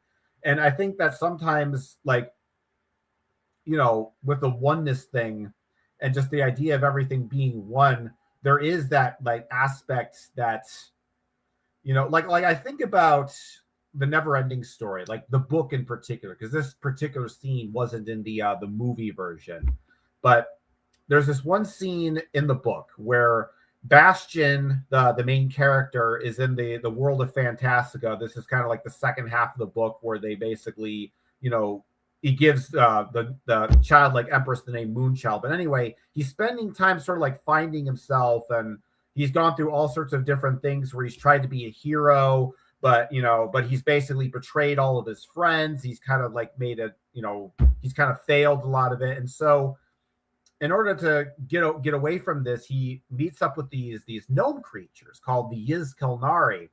And they live on this boat, and they travel across the Sea of Mist. And basically the idea is, in order to cross the Sea of Mist, they have to like sing the song to make the boat go forward. Well, the thing about the Yiz-Kelnari as a race is that nobody distinguishes themselves as an individual. They all claim themselves to be we, that there's no distinction between you or I or we and them, and they all get along with each other. But then at one point in the book, one of these little gnome guys, these little Yiz-Kelnari creatures, gets picked up by a giant like predatory bird, presumably like about to be eaten, just like pulled up into the sky, kicking and screaming. And the way the other elves react, they don't have any emotion at all. They just keep singing and dancing as if nothing has happened. And then Bastian's like, why are they doing this? It's like none of us are lost. We are all still here. The idea being that if they lose an individual, the collective still remains. But then you feel like that individual is just being like, going to be probably killed in a brutal and horrible way. And so I think that little story within that book is kind of like perfectly embodies like why my issue with collectivism is that at a certain point when the individual is so suppressed, then the individual becomes, disposable, if you will. Like think about like the hair on your head, for example. The reason you don't feel bad cutting the hair off of your head is because the hair is sort of a unified part of your body. If you cut your hair, you still remain. And I think that I was listening to a podcast, and it was actually kind of like going against the idea that we're all an organism, and then thinking about it instead as an ecosystem, because in an ecosystem, you have different organisms that kind of work together and sort of, find harmony with an environment. But the problem with identifying things as an organism is that what if you, and being an individual cell, is what if you as the individual cell are disposable and the collective says, hey, we need to cut you off and kill you. You're poisoning the rest of the collective and you need to die now. There's that dimension to it. And so I think in a lot of ways, like I think of it more in terms of just harmony and cohesion in terms of music, because with music, you have individual notes that create a melody and create a harmony. And if every musical note is the exact same musical note and equal, well, you don't really have music that you can make. So I don't know. I guess that's just sort of like my thoughts on the whole matter of like these polarities. And I think it's just important that it's sometimes in our effort to seek out compassion and to try to be more compassionate, to one, have patience for those who may not understand compassion and are, somewhat skeptical of it because maybe like they haven't had it. And, too, but like I had another point, but, I forgot it. But, I think one of the other things, but I think the bottom line is that when it comes to, living in a more loving society and living in a more compassionate society, if you want to make people more compassionate, you have to show them compassion. And I think this has been something that's been fundamentally lost, is we think that in order to make someone compassionate, we got to make them feel guilty. How dare you to talk about those people in those ways? How dare you do those things? You should know better. You hateful bigot, you evil person, you communist, Nazi, whatever. And it's like, and we have to realize, because if you think about any group of people that you care about in this world, whether it be, you know, your family, whether it be women, whether it be a certain race of individuals, you know, you care about those people because in some sense in your life, those people probably were kind and considerate to you. You know, they helped you out. They gave you some understanding. They talked to you when you were feeling down, and you developed that connection, you know?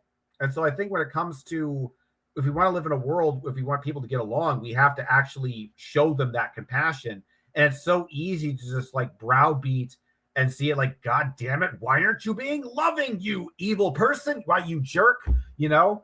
And, you know, I think that's the thing. That's why I kind of like push back against this stuff. It's not like I'm some like, you know, angry, you know, curmudgeon that's given up on the idea of love and compassion and wonder.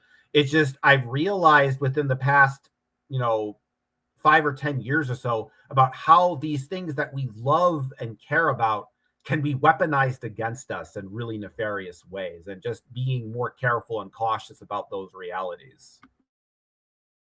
You know, I agree with a lot of what you're saying, and I think you're completely right. I mean, you said a lot. And I agree with the idea of compassion. And just looking at the original preamble where this started from, we're talking about effectively collectivism and Unitarianism. But when I say Unitarianism, I don't mean that specific religious movement that chose to name themselves according to that word. I mean what that word actually means as a concept. The same thing as collectivism. If a group of people said, we are collectivists and our philosophy is collectivism, they wouldn't own that word based upon their philosophy. There would still be a word that exists. So the Unitarianists just call themselves Unitarianists because that's a word that represents to their mind what they thought they represented. But in the pure form, Unitarianism, just as a background. And one of the things that you started off saying was the NPC. And I wanted to push back on that, because I wanted to point out that if you go into the snow, you can't go into the snow with a bathing suit on. It's not going to work. And you can't go to the beach wearing a ski suit with ski boots and snow gear, right? And so in a sense, what you're doing there is you're going into the snow with a bathing suit. And I'll explain what I mean. The very idea of that everybody's NPCs, that is a modernist perspective. The true spirit of the Brahma doesn't say that people are NPCs. That's just some TikTokers and YouTubers have inferred that, because they are trying to go and understand the beach, but they come from a snow climate. So they go to the beach with a snow climate and they go, oh, it's really horrible on the beach. You're sweating all the time and it's that, and it's like, it doesn't work. But if they had tried taking off the snowsuit, they would have enjoyed the beach so much more. And I'll explain why this is relevant. Like when you look at the idea that everybody is the same core self, it's not that they are NPCs, it's that they are you. There's a difference. So instead of them being NPCs that you can do whatever you want to them, they are all you. And whatever you do to any one of these other people, you're doing to yourself. There's a very big difference as a concept from NPCs that aren't real, that you can do whatever you want, to the idea of that there is one universal mind that we all share, and we all share the one universal mind and express it in different, unique, individualized ways that become experienced as individuals. However, it's still you. And that is like at the core of all spiritual philosophies, that whatever you do to someone else, you're doing to yourself. And we've noticed this in psychology, right? The actions that we do towards other people, we end up implementing that to ourselves unconsciously. which is actually quite a lot of evidence to the idea that we are all connected. Just the fact that that happens without our cognizance, without our conscience or our consciousness being involved. It's just a physical reaction on an unconscious level, which can be covered up after many, many years of therapy, and often is uncovered by many years of therapy. And even things that other people have done to us, they will do to us because it was done to them. So there's this sins of the father become the sins of the children idea being expressed. So I just wanted to point that out as one point, and to just show that is not really anything to do with true solipsism. That is when you're going into the true spirit of the unity, you can't go into it with the idea of materialism driving your expectations, because now you're going onto the beach with a snowsuit, right? The same way you can't go into the snow with a costume. You can't go into materialism applying the principles of the unity, because now you're not seeing the individual. And in order to see the individual, when you're in the individual sphere, you have to see the individual. You can't just say, well, the individuals aren't real, we're all just one. No, the individuals are real on one hand, but on the other hand, they're also an expression of a unified mind, consciousness, soul, that we are all one essential expression of the same being, but different manifestations of that being, which means that we are all very much unique, and everyone has a free will and a unified system that underlies it. But to imply the unified system into the materialistic exclusively at the expense of the materialistic is unbalanced, in the same way as what you were doing is to imply the materialistic concept into the unified field without the understanding of what the unified field really represents and what it really suggests, which isn't NPCs. But that's got to do with, I think, YouTube and algorithms and Facebook and people that are writing books, and a certain group of people that doesn't want us to really understand the yang and the yin and the principle of polarity very well. And what else you were saying about the compassion, I think that's really important. And I think that when we apply materialistic values exclusively, we become the opposite. This is something I've noticed. So some of the things you were talking about is what we actually see in society, right? Which is actually quite a typical thing. When you were saying about how the group implies itself upon one member of the group becoming harmed and the rest of the group not caring, we live in a completely individualized society, totally materialistic, totally the opposite of solipsism at the moment. That's our society, if you want to get to the bottom of it, right? It's totally materialistic, and it's totally each person's an individual. You own your things, I own my things. And we don't even consider the inner planes of that unified thing. It's laughed at, it's scoffed at. They've taken the word solipsism and they've twisted it into this ridiculous, stupid meaning that we can all scoff at and laugh at. It's ridiculous. That's how far we've gone into it. But what have we noticed in our society? The prisons are full of people that have been removed from society for most ridiculous, stupid reasons, right? This person had cannabis. This person was using these substances. This person did this. This person went to go and stand in a place picketing with boards where they weren't supposed to. They didn't have a license. They get arrested. This person got arrested because they didn't pay money to some group of people or an organization or whatever it is, right? So you'll find that a lot of the people in jails are in jails for probably a lot of them ridiculous reasons. And then the real people that are harmful are in there too, but a lot of them get away with it. So let's say you defraud a company of money, you'll go to jail for 20 years. But if you do something bad to a child, you'll be out in 4 or 5 years, maybe 3 years. That's the difference. Steal money from a corporation, you kissed your life goodbye. take someone else's child and do something like unimaginably disgusting to that child, you'll be out in a few years. You'll be fine. So this is how twisted our society has become. But the fact is that the group has decided that undesirables must be removed. And now it's at the point where homeless people get pushed out of the way as well. They're not allowed anymore. Bus stops, they're not allowed there. If there's a place where the homeless people can sit out of the rain, they'll get chased off by the police officers. They're not allowed to be anywhere. In fact, the UK was making laws to criminalize homelessness. And if the homeless were caught trying to sleep under a little patch of roof in the night, they would be arrested and they would be criminalized and they'd be charged huge amounts of money or put in jail for being homeless because they didn't have money. So this is the extent that we have allowed our individuals to be sacrificed. And it's not happening in a small scale. It's happening on a huge, huge scale. We're talking, how many people on the planet are incarcerated at the moment? How many people globally in jails and prisons now? I bet you it's going to be hundreds of millions. Oh, okay. So they say 11.7 million people are currently incarcerated in jails and prisons worldwide.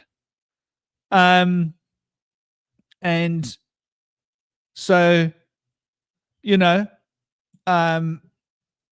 just to think about what we're talking about, 11 million people. This is a lot of people to be sacrificing, right? That's like a number of cities. That's like, you have some European countries that have the population not much bigger than that. Entire country. So when we look at what this materialistic model has taken, is it's moved us so far into practicing the same way as capitalism, seemingly an expression of the materialistic external. Have you noticed how capitalism is becoming more and more like socialism? Right? What happened with capitalism? Big corporations happened, and the big corporations started to conglomerate.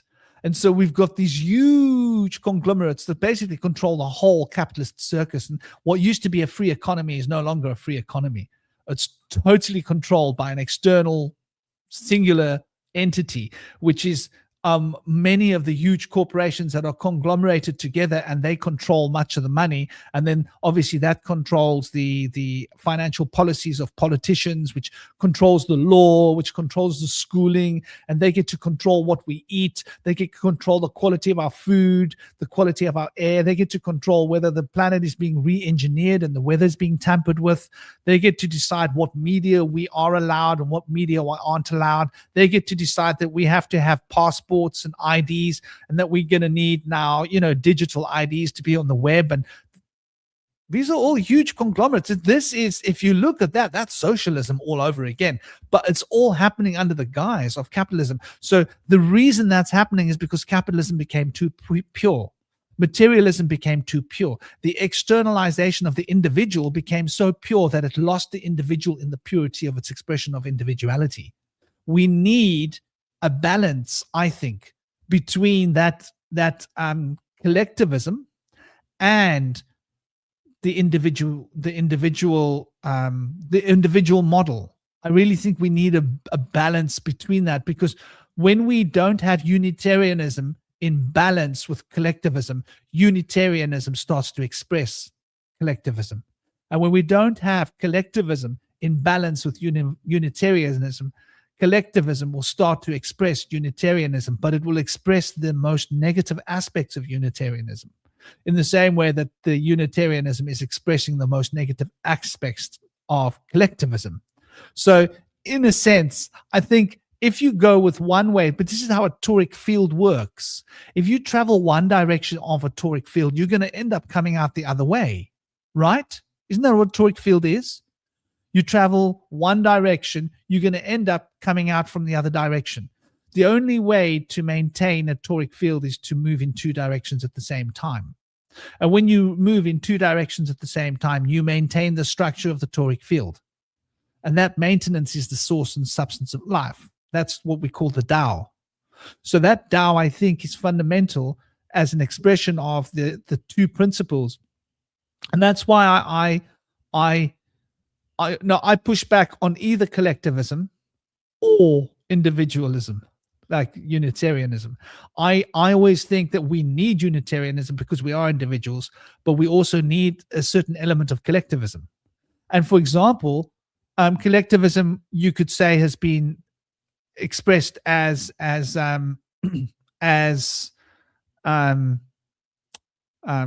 shall we say, capitalism is the expression of Unitarianism, and socialism is the embodiment of collectivism. And so we need elements of socialism and elements of collectivism together to form a balance, because either one on its own can very easily go out of balance, but will move towards the alternative extreme. But when we have them together, when we have the Luciferianism and the Ahrimanianism bound to each other and they become our slaves, then we can see the bigger picture from both perspectives. Because then we start to recognize that the rights of the individual are important because the individual is the same person expressing. So then you don't not do bad things to other people because of the consequences that will bring towards you materially only, but that's part of it. You don't do bad things to other people because you also appreciate and understand that that is you. And that aspect of that person is you from another perspective. I want to tell me, can you guys hear this?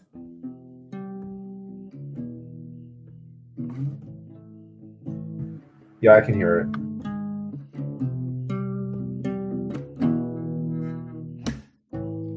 I'm another you, and you're another me. We're just separated by these bounds of flesh. I'm inside of you like you're inside of me, 'cause we're all one and we're just here, living in the mind of the heart, heart of the mind, 'cause it's binding me to you. You're just reflections of me, and I'm just reflections of you. It's so true.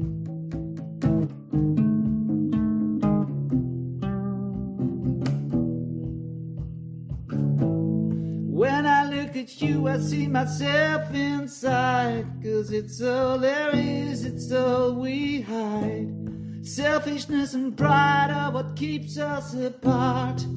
It's just separating you from your heart, me from mine, what's inside of you, and you from yours, what's inside of me. 'Cause you're another me living in another body, but it's all one the same.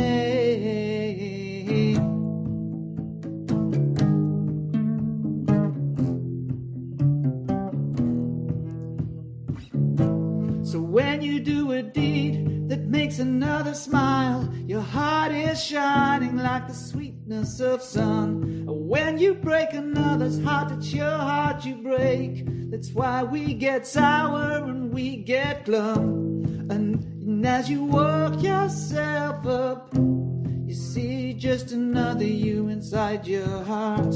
That's why we run away from ourselves till we see what it is we are.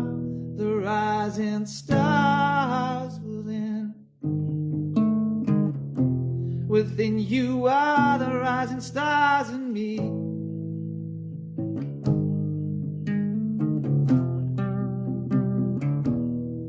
Well, if you take a moment and just let yourself see, everything that you could ever love and be is me. And when I stop taking my time, looking around, I see it's all there is.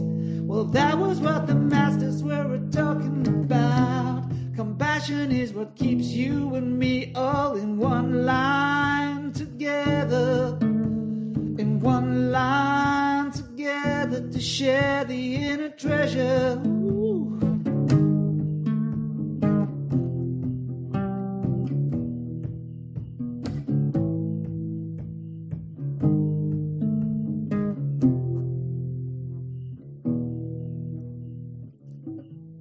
When my heart beats for another, I feel the joy of the other. And when I think about it true, there's nothing more you really want to do.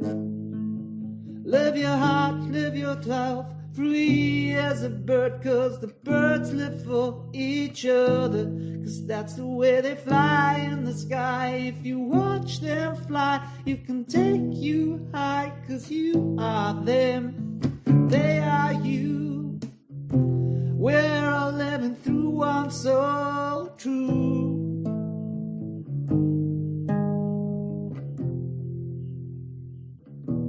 One soul true. So anyway, that was a track. I don't know. Did I write it? Did I channel it? It just without a pen. I just pick up the guitar and it happens. But that, I think, is like a true solipsic perspective of what compassion really is, right? Like that responsibility of. So I'm not saying that solipsism is the path, but I think I believe like we need to have both elements. I think like what Cosmic you were saying, I think is so important. I think when we unify both sides, the yang and the yin, then we are embracing the true spirit of the seventh principle of gender.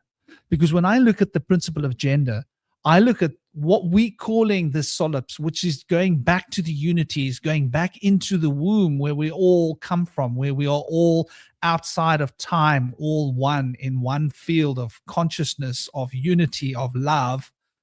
And then we come out of that unified experience into this world of differentiation where we all become individuals and we're competing with each other in this world of competition and trying to strive to manifest our goals. And our goals are like clashing with each other's goals. And we lose touch with that, what is shared.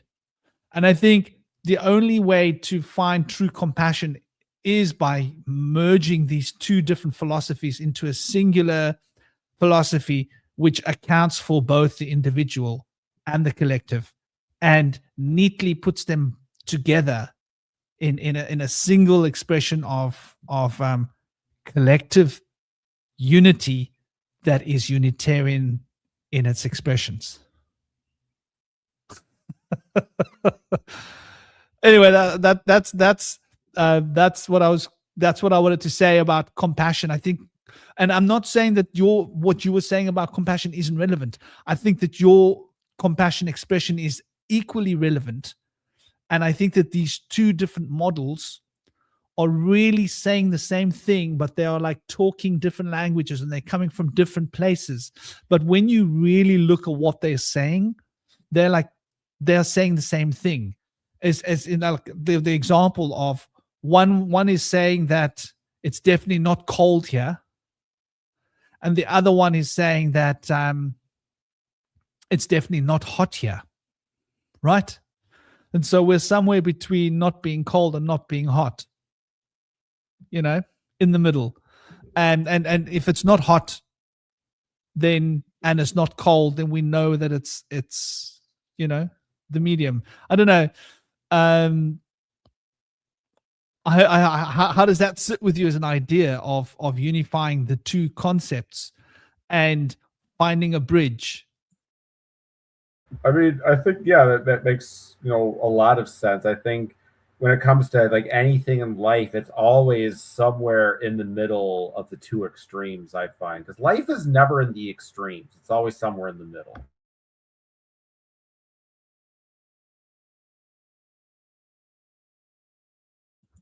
Yeah, that's sort of what I'm getting at. What do you think, Indy? Indy's been drawing. He's coloring in. I've been watching Indy. What are you drawing, dude? I wish I was drawing. I made 3 articles in 3 days, and one of them never got shown because of technical error. Something happened where they got me the wrong link when I tried to share it, and it was a total blunder. But now I'm back on track with my blog. But I was listening in, and I love what you're saying about solipsism being like on both sides of the coin, and it's like an integration of the two, really. Like there's the individuality aspect, which is vital. And then there's like the community aspect and the unity aspect of like integration with spirit and all of creation, and the fact that we all share. I say like we have one blood, one heart, one mind, and one soul. But like we also have this body that divides us from those others. And so through this body, we can share this perspective to others and start to help others realize our interconnectedness. And we can also use this body that we can display to them like how we can live a better way. Like I was asked my philosophy professors, like, how can I show people a better way to help them move away from the detriments of our society that are dragging people down? And they said, just lead by example. You can never tell other people what they should do. They're not going to respond to that. They're going to probably be defiant and do exactly the opposite of what you tell them they have to or should do. And so it was shown to me that just by doing things that are better for me and having it work out and show that it's practical and that it's efficient and that it works and that I can achieve things where I can transcend these limitations that we're all been pushed into, then other people, if they're interested in, they can reach out to me and say, how are you able to transcend these limitations that nobody else seems to be able to get past? What can I do to be able to get there too? I want to join you. So like a lot of people have been able to do that. And my blog page has been really efficient at being able to reach out globally. I've reached out to nearly 6,000 viewers, and I've like reached pretty much every country at some point. There's only a couple in the Middle East and like I think like Greenland, maybe Iceland. I thought I had hit Iceland though. But basically like I've been able to get my message out there to provoke thought, to get people to start to question things, to give them guidance. There's various different things. And I'm just so glad to have this show to be able to do that and have these conversations with you guys as well. And I'm so grateful to our audience for being out there, giving us feedback in the chats, and for all the viewers out there that are just checking everything out. Plus, thank you for that lovely song. That was very deep and amazing. And Chaya says thank you too. She loved that as well. Yeah, thank you, like guys. a Nirvana song almost, with specifically the like kind of the dark riff. Absolutely. You know, I did like Nirvana as a kid. Maybe I was inspired. You know, like I wanted to mention something earlier because you were talking about how materialism is about kind of like making distinctions. And I've been thinking lately that materialism is kind of its own oneness, because in a sense, it's a monistic metaphysical philosophy that says material matter is the only thing that fundamentally exists. And it's interesting too, because in a lot of ways, because the weird thing about materialism is like you have like the standard materialists, like your Richard Dawkins, your Michael Shermers, your et cetera, but then you got like the weird materialists, like the French post-structuralists and Nick Land, who are like, if you read their stuff, they almost sound like, if you didn't know they were materialists, you would think they were occultists. Like that's how weird and nutty materialism actually gets. Because then there's also the concept of determinism that, you know, everything started with the Big Bang, and it's all basically every action that happened is started from one singular fundamental cause. So if you think about it in a lot of ways, materialism is kind of like an inverted Hermeticism. It's kind of like an inverted Hinduism, because it takes the same kind of oneness concept, but it's like a oneness of darkness as opposed to a oneness of light. And I think that's kind of like, and that's kind of how I look at it in my system, because the idea in Zarfexology is that there's kind of like, you know, these structures called Zulerfixes, which basically prevents your access to the outer Zarfexes by kind of like keeping you within a specific, you know, paradigm, right?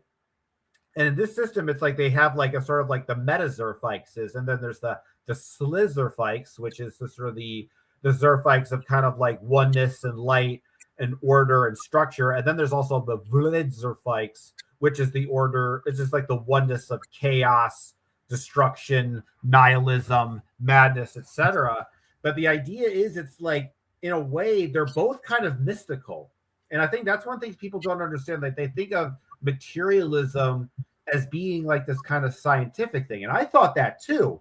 But upon further investigation, when you start to really get into the weeds of this philosophy and look into something called like speculative realism to know what I'm talking about, that they go into that kind of concept in general, that materialism starts to get like weird, and it's like almost like semi-magical, because if you think everything kind of comes from one deterministic physical cause, then you can also kind of get into that sort of hermetic, mystical, magical argument.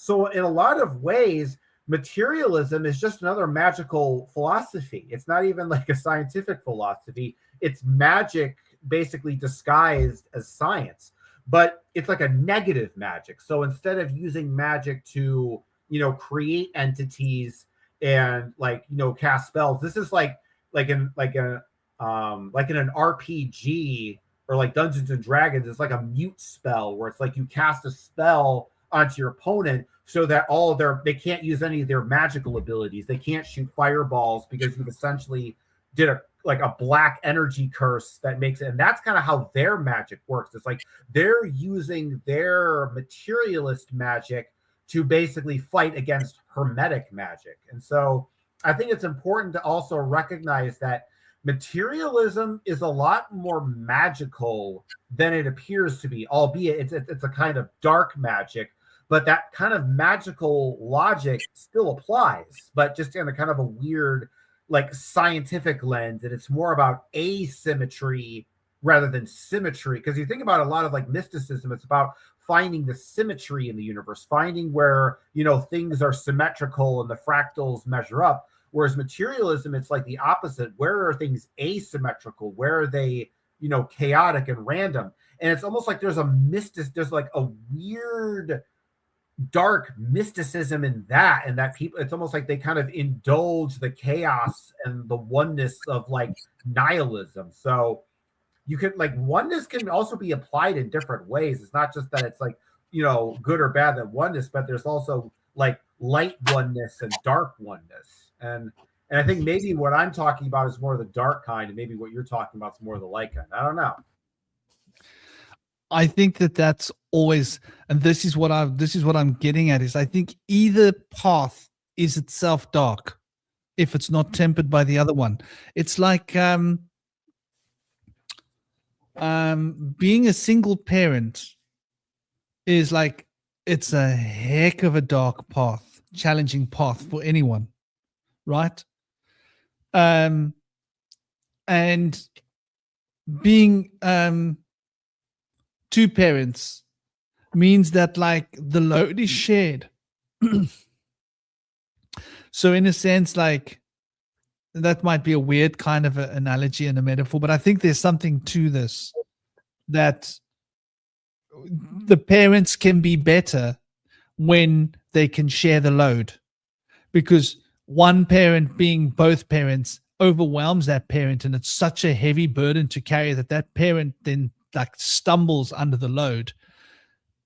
Where if both parents are somehow in it, it's an optimal situation, because it gives the opportunity for each parent to have their individual space. Because when you've got a child, there is no space for individual, right? There's none. There's a child, like my boy, that's it. Like, he's overwhelming. I need to unplug from him. I really need to. His mom needs to unplug from him. But that way we get to sort of hopefully both be like hopefully the better part aspects of ourselves that we can. When I have issues with the way that she is, and she has issues with the way that I am, because I tend to be a little more strict. I tend to like, these are the rules. That's how it is. That's how it is. That's how it is. But he's a boy, and I know him because he's like me, and I know what I was like. And the rules helped me as a child, as a boy, because as a boy we can be extremely destructive. It's part of the masculine energy to destroy. The same way that a woman can be extremely creative, right? The creative potential in a woman. And the destructive potential is what makes way for creativity. So you need the destruction and the creation to work. Otherwise, life doesn't work. Because if you don't have the microbes in the soil to eat the things that die, then nothing will grow. So you need the microbes that will eat the things that die, and then the microbes that will support the things that live. And there has to be this balance between these two microbial environments. And if that balance isn't there, then we can't have. And Gaz, you were saying you don't know how we can live in this nightmare without explaining the nightmare the entire world's living in. You know, Gaz, I think that nightmare is the problem. You know, because we are all trapped in this sort of mental paradigm. And like the mare is the horse. From a shamanic perspective, the horse represents personal power and the expression of personal power, your own agency and your will. So we're living in a world where our personal power is inhibited. If I want to travel, I need a passport. If I want this, I need that document. If I want to do this, I need that. If I want to, you know, everything, all of our lives, we seem to be limited by external forces, everything, right? You can't just go into the wilderness and find a piece of land and start building yourself a place to live and start farming. Someone will come there and say, no, this is the nature reserve. You're not allowed to be here. You must get out of here, right? You can't just live on the land. You can't just travel the land and live off of the land. No, that's not allowed anymore. So our personal agency has been heavily restricted by this economic, social, legislative system that we've been sort of enslaved in. And it is a bit nightmarish, but on the upside, it's only a nightmare. It's only a nightmare. I mean, heck, it's a nightmare, but it's only a nightmare. I think like by keeping the balance, because we already know how screwed up things are, most of us that come here, right? I mean, we know that like our food's being poisoned, our, you know, laws are being changed, our rights are being dwindled away, our media is programming our brains, the technology is causing illnesses in our bodies and our minds, and the list just goes on. The best thing that we can do is to try and limit the harm that the society does to us and our kids, and try to eat as healthy as we can, try and be as self-sufficient as possible, try and keep your laptop as far away from you as possible. So my phone is an arm's length away from me, and my laptop is more than an arm's length away from me. So the technology is like over there, and I'm over here trying to keep myself out of that field, you know, the Wi-Fi field, and because that stuff's gonna cook my brain. I know it, and how much time I spend in front of it, you know. I'm lucky I do have a big flat screen, curved screen Samsung TV, so I can sit far away from my TV if I want to watch something. If I want to watch a YouTube video or something, I can sit far away on the other side of a room. So I try and stay as far away from the radiation as possible, but it's still going to affect us, right? We're still going to be affected. And as for water, try and drink natural water. I'm lucky my girlfriend lives in Constantia, and she's got really good water, way better than anything I can buy in the shop. Because the water comes out of the ground, and it's filtered by Table Mountain, which is clean. And they've got a filtration system. And luckily, it's coming through the Table Mountain water system. There's no pollution. There's no industry. There's nothing there. It comes straight from the mountain. It's clean. It's all one big nature reserve, that mountain. So that water then goes into plastic, and it doesn't stay in plastic for long. The bottles, like, I'm recycling them. So, you know, it's not like the bottles you buy in the shop where it's been in that plastic for 6 months or a year or whatever, sitting in the storeroom, dissolving plastic into your water. And the food, you know, I always buy whole food.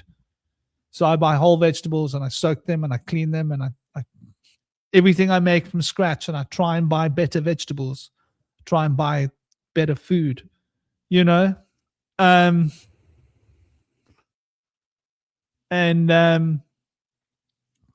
Yeah, I think that, you know, that's what I'm looking at when I look at this, Gaz. To respond to what you were saying, Gaz.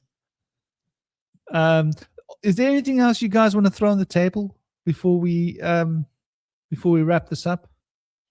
Cosmic. Nothing's coming Indy? to mind at the moment. Oh, I something just came to mind. What you said, Cosmic, and that was like the fundamental thing about the principle of gender, was that how the materialism becomes a unity. And that's so on point, I think. Because the multiplicity of divisions and separations that we create ends up becoming so diverse that it becomes a singular entity field of reality. And that's what the principle of gender represents, is the coming together of that internal void's the wrong word, but that internal unified field of expression with the differentiations into a field of differentiation that's unified. And so that's what that principle represents, which is why I always think that we have to have both sort of elements in alignment in order to be like in alignment with the forces of life and balance and harmony and all of that. And that balancing the polarities. There seems to be this thing about people having an issue with polarity as well. And I think like that's quite funny, because polarity is very much a part of life. You can't escape it, right? Like I'm sitting on a chair, right? There's a polarity between my butt and the chair, and the polarity between the chair and the earth, and polarity between everything that's happening. And so, you know, we do tend to miss the point, I think, often when it comes to these things, and we don't always realize this. How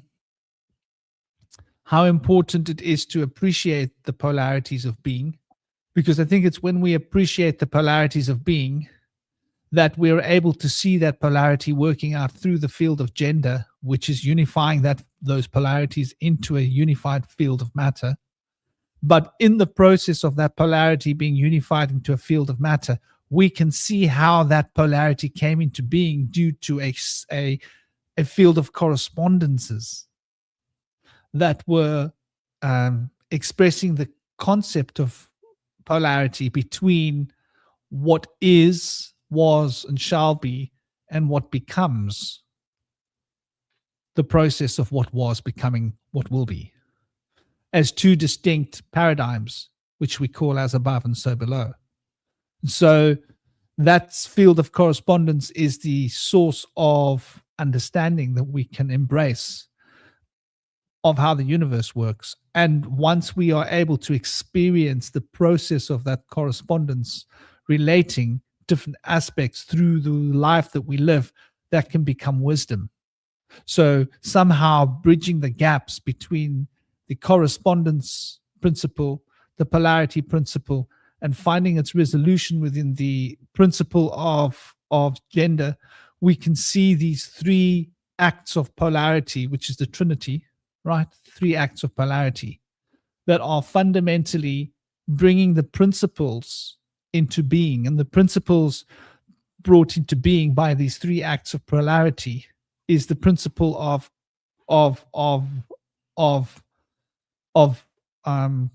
vibration that becomes rhythm, which is time. And so the rhythm of vibration is time. And that cause and effect is what manages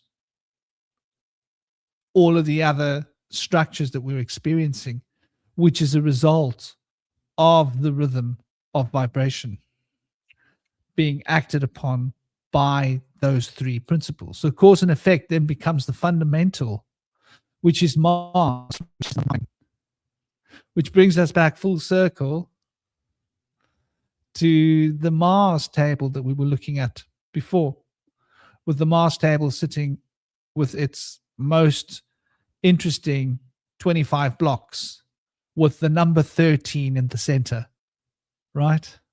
Which we started off this discussion with. So anyway, I thought that's probably a good place to leave it.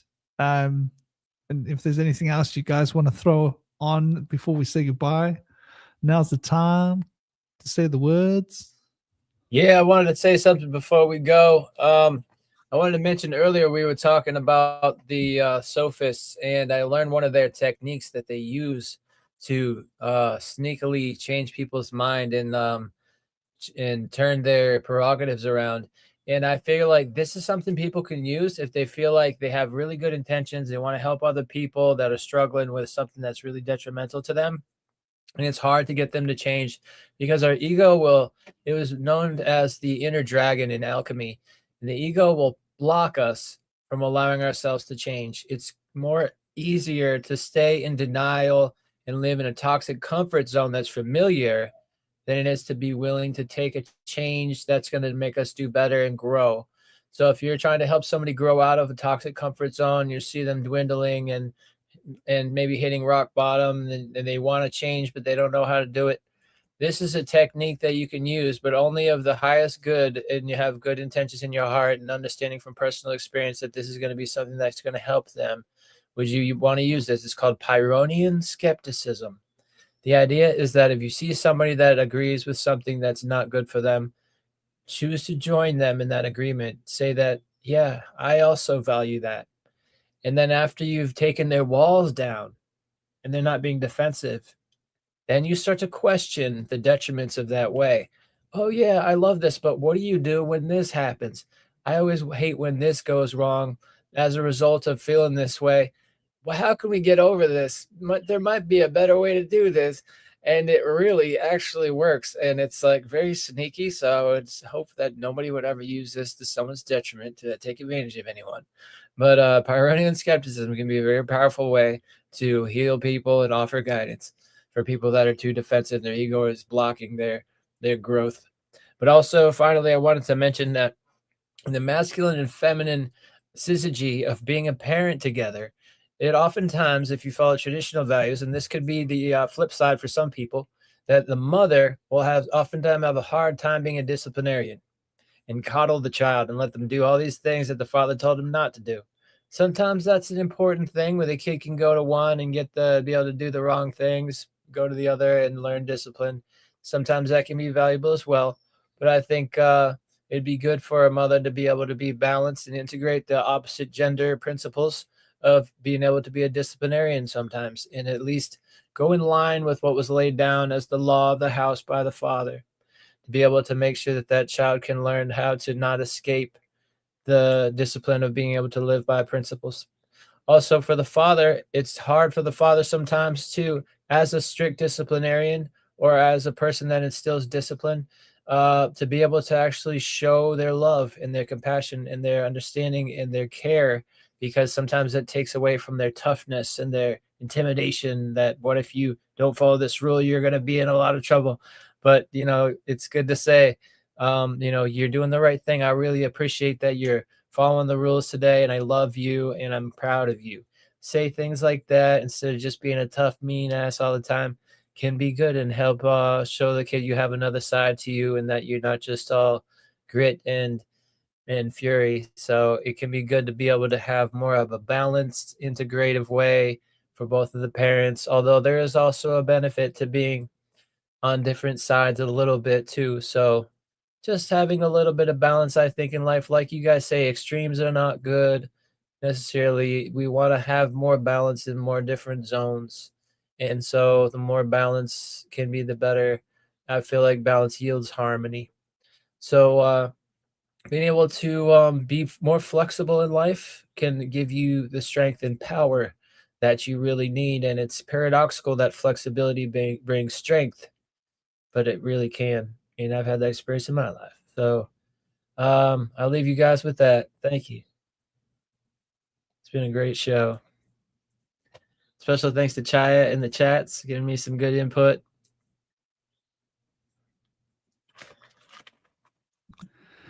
Yeah, thank you, dear brother Indy. Thank you, dear brother Cosmic. You guys have been awesome. They're blocking me. What? Oh, I managed to send it here. So Facebook blocked me from putting that link in the Facebook chat. But it seemed to come through here. There we go. You should be able to see on the board. So that's like one group. There's two groups. There's an esoteric group, but if you come there, then I'll actually share the esoteric group there as well. That's where Cosmic was having like a pretty cool conversation last night. I want to go and check the rest of that conversation because you guys were getting quite deep into it, which is what inspired this conversation in a sense. I don't know if you can see that, Cosmic. Can you see how your guys' conversation inspired this? Oh, that's pretty cool. A lot going on. Yeah, man. Yeah. So thank you guys. Thank all of you. What's wrong with this? Oh, wrong mouse. This mouse. I got two mice here. The mice are like running around on my screen. So yeah, man. I'm sending you all much love. Thank you all in the group. I hope you guys had a good one. I enjoyed the conversation as always. I always tend to. If you missed it, there was a pretty cool conversation. When was it?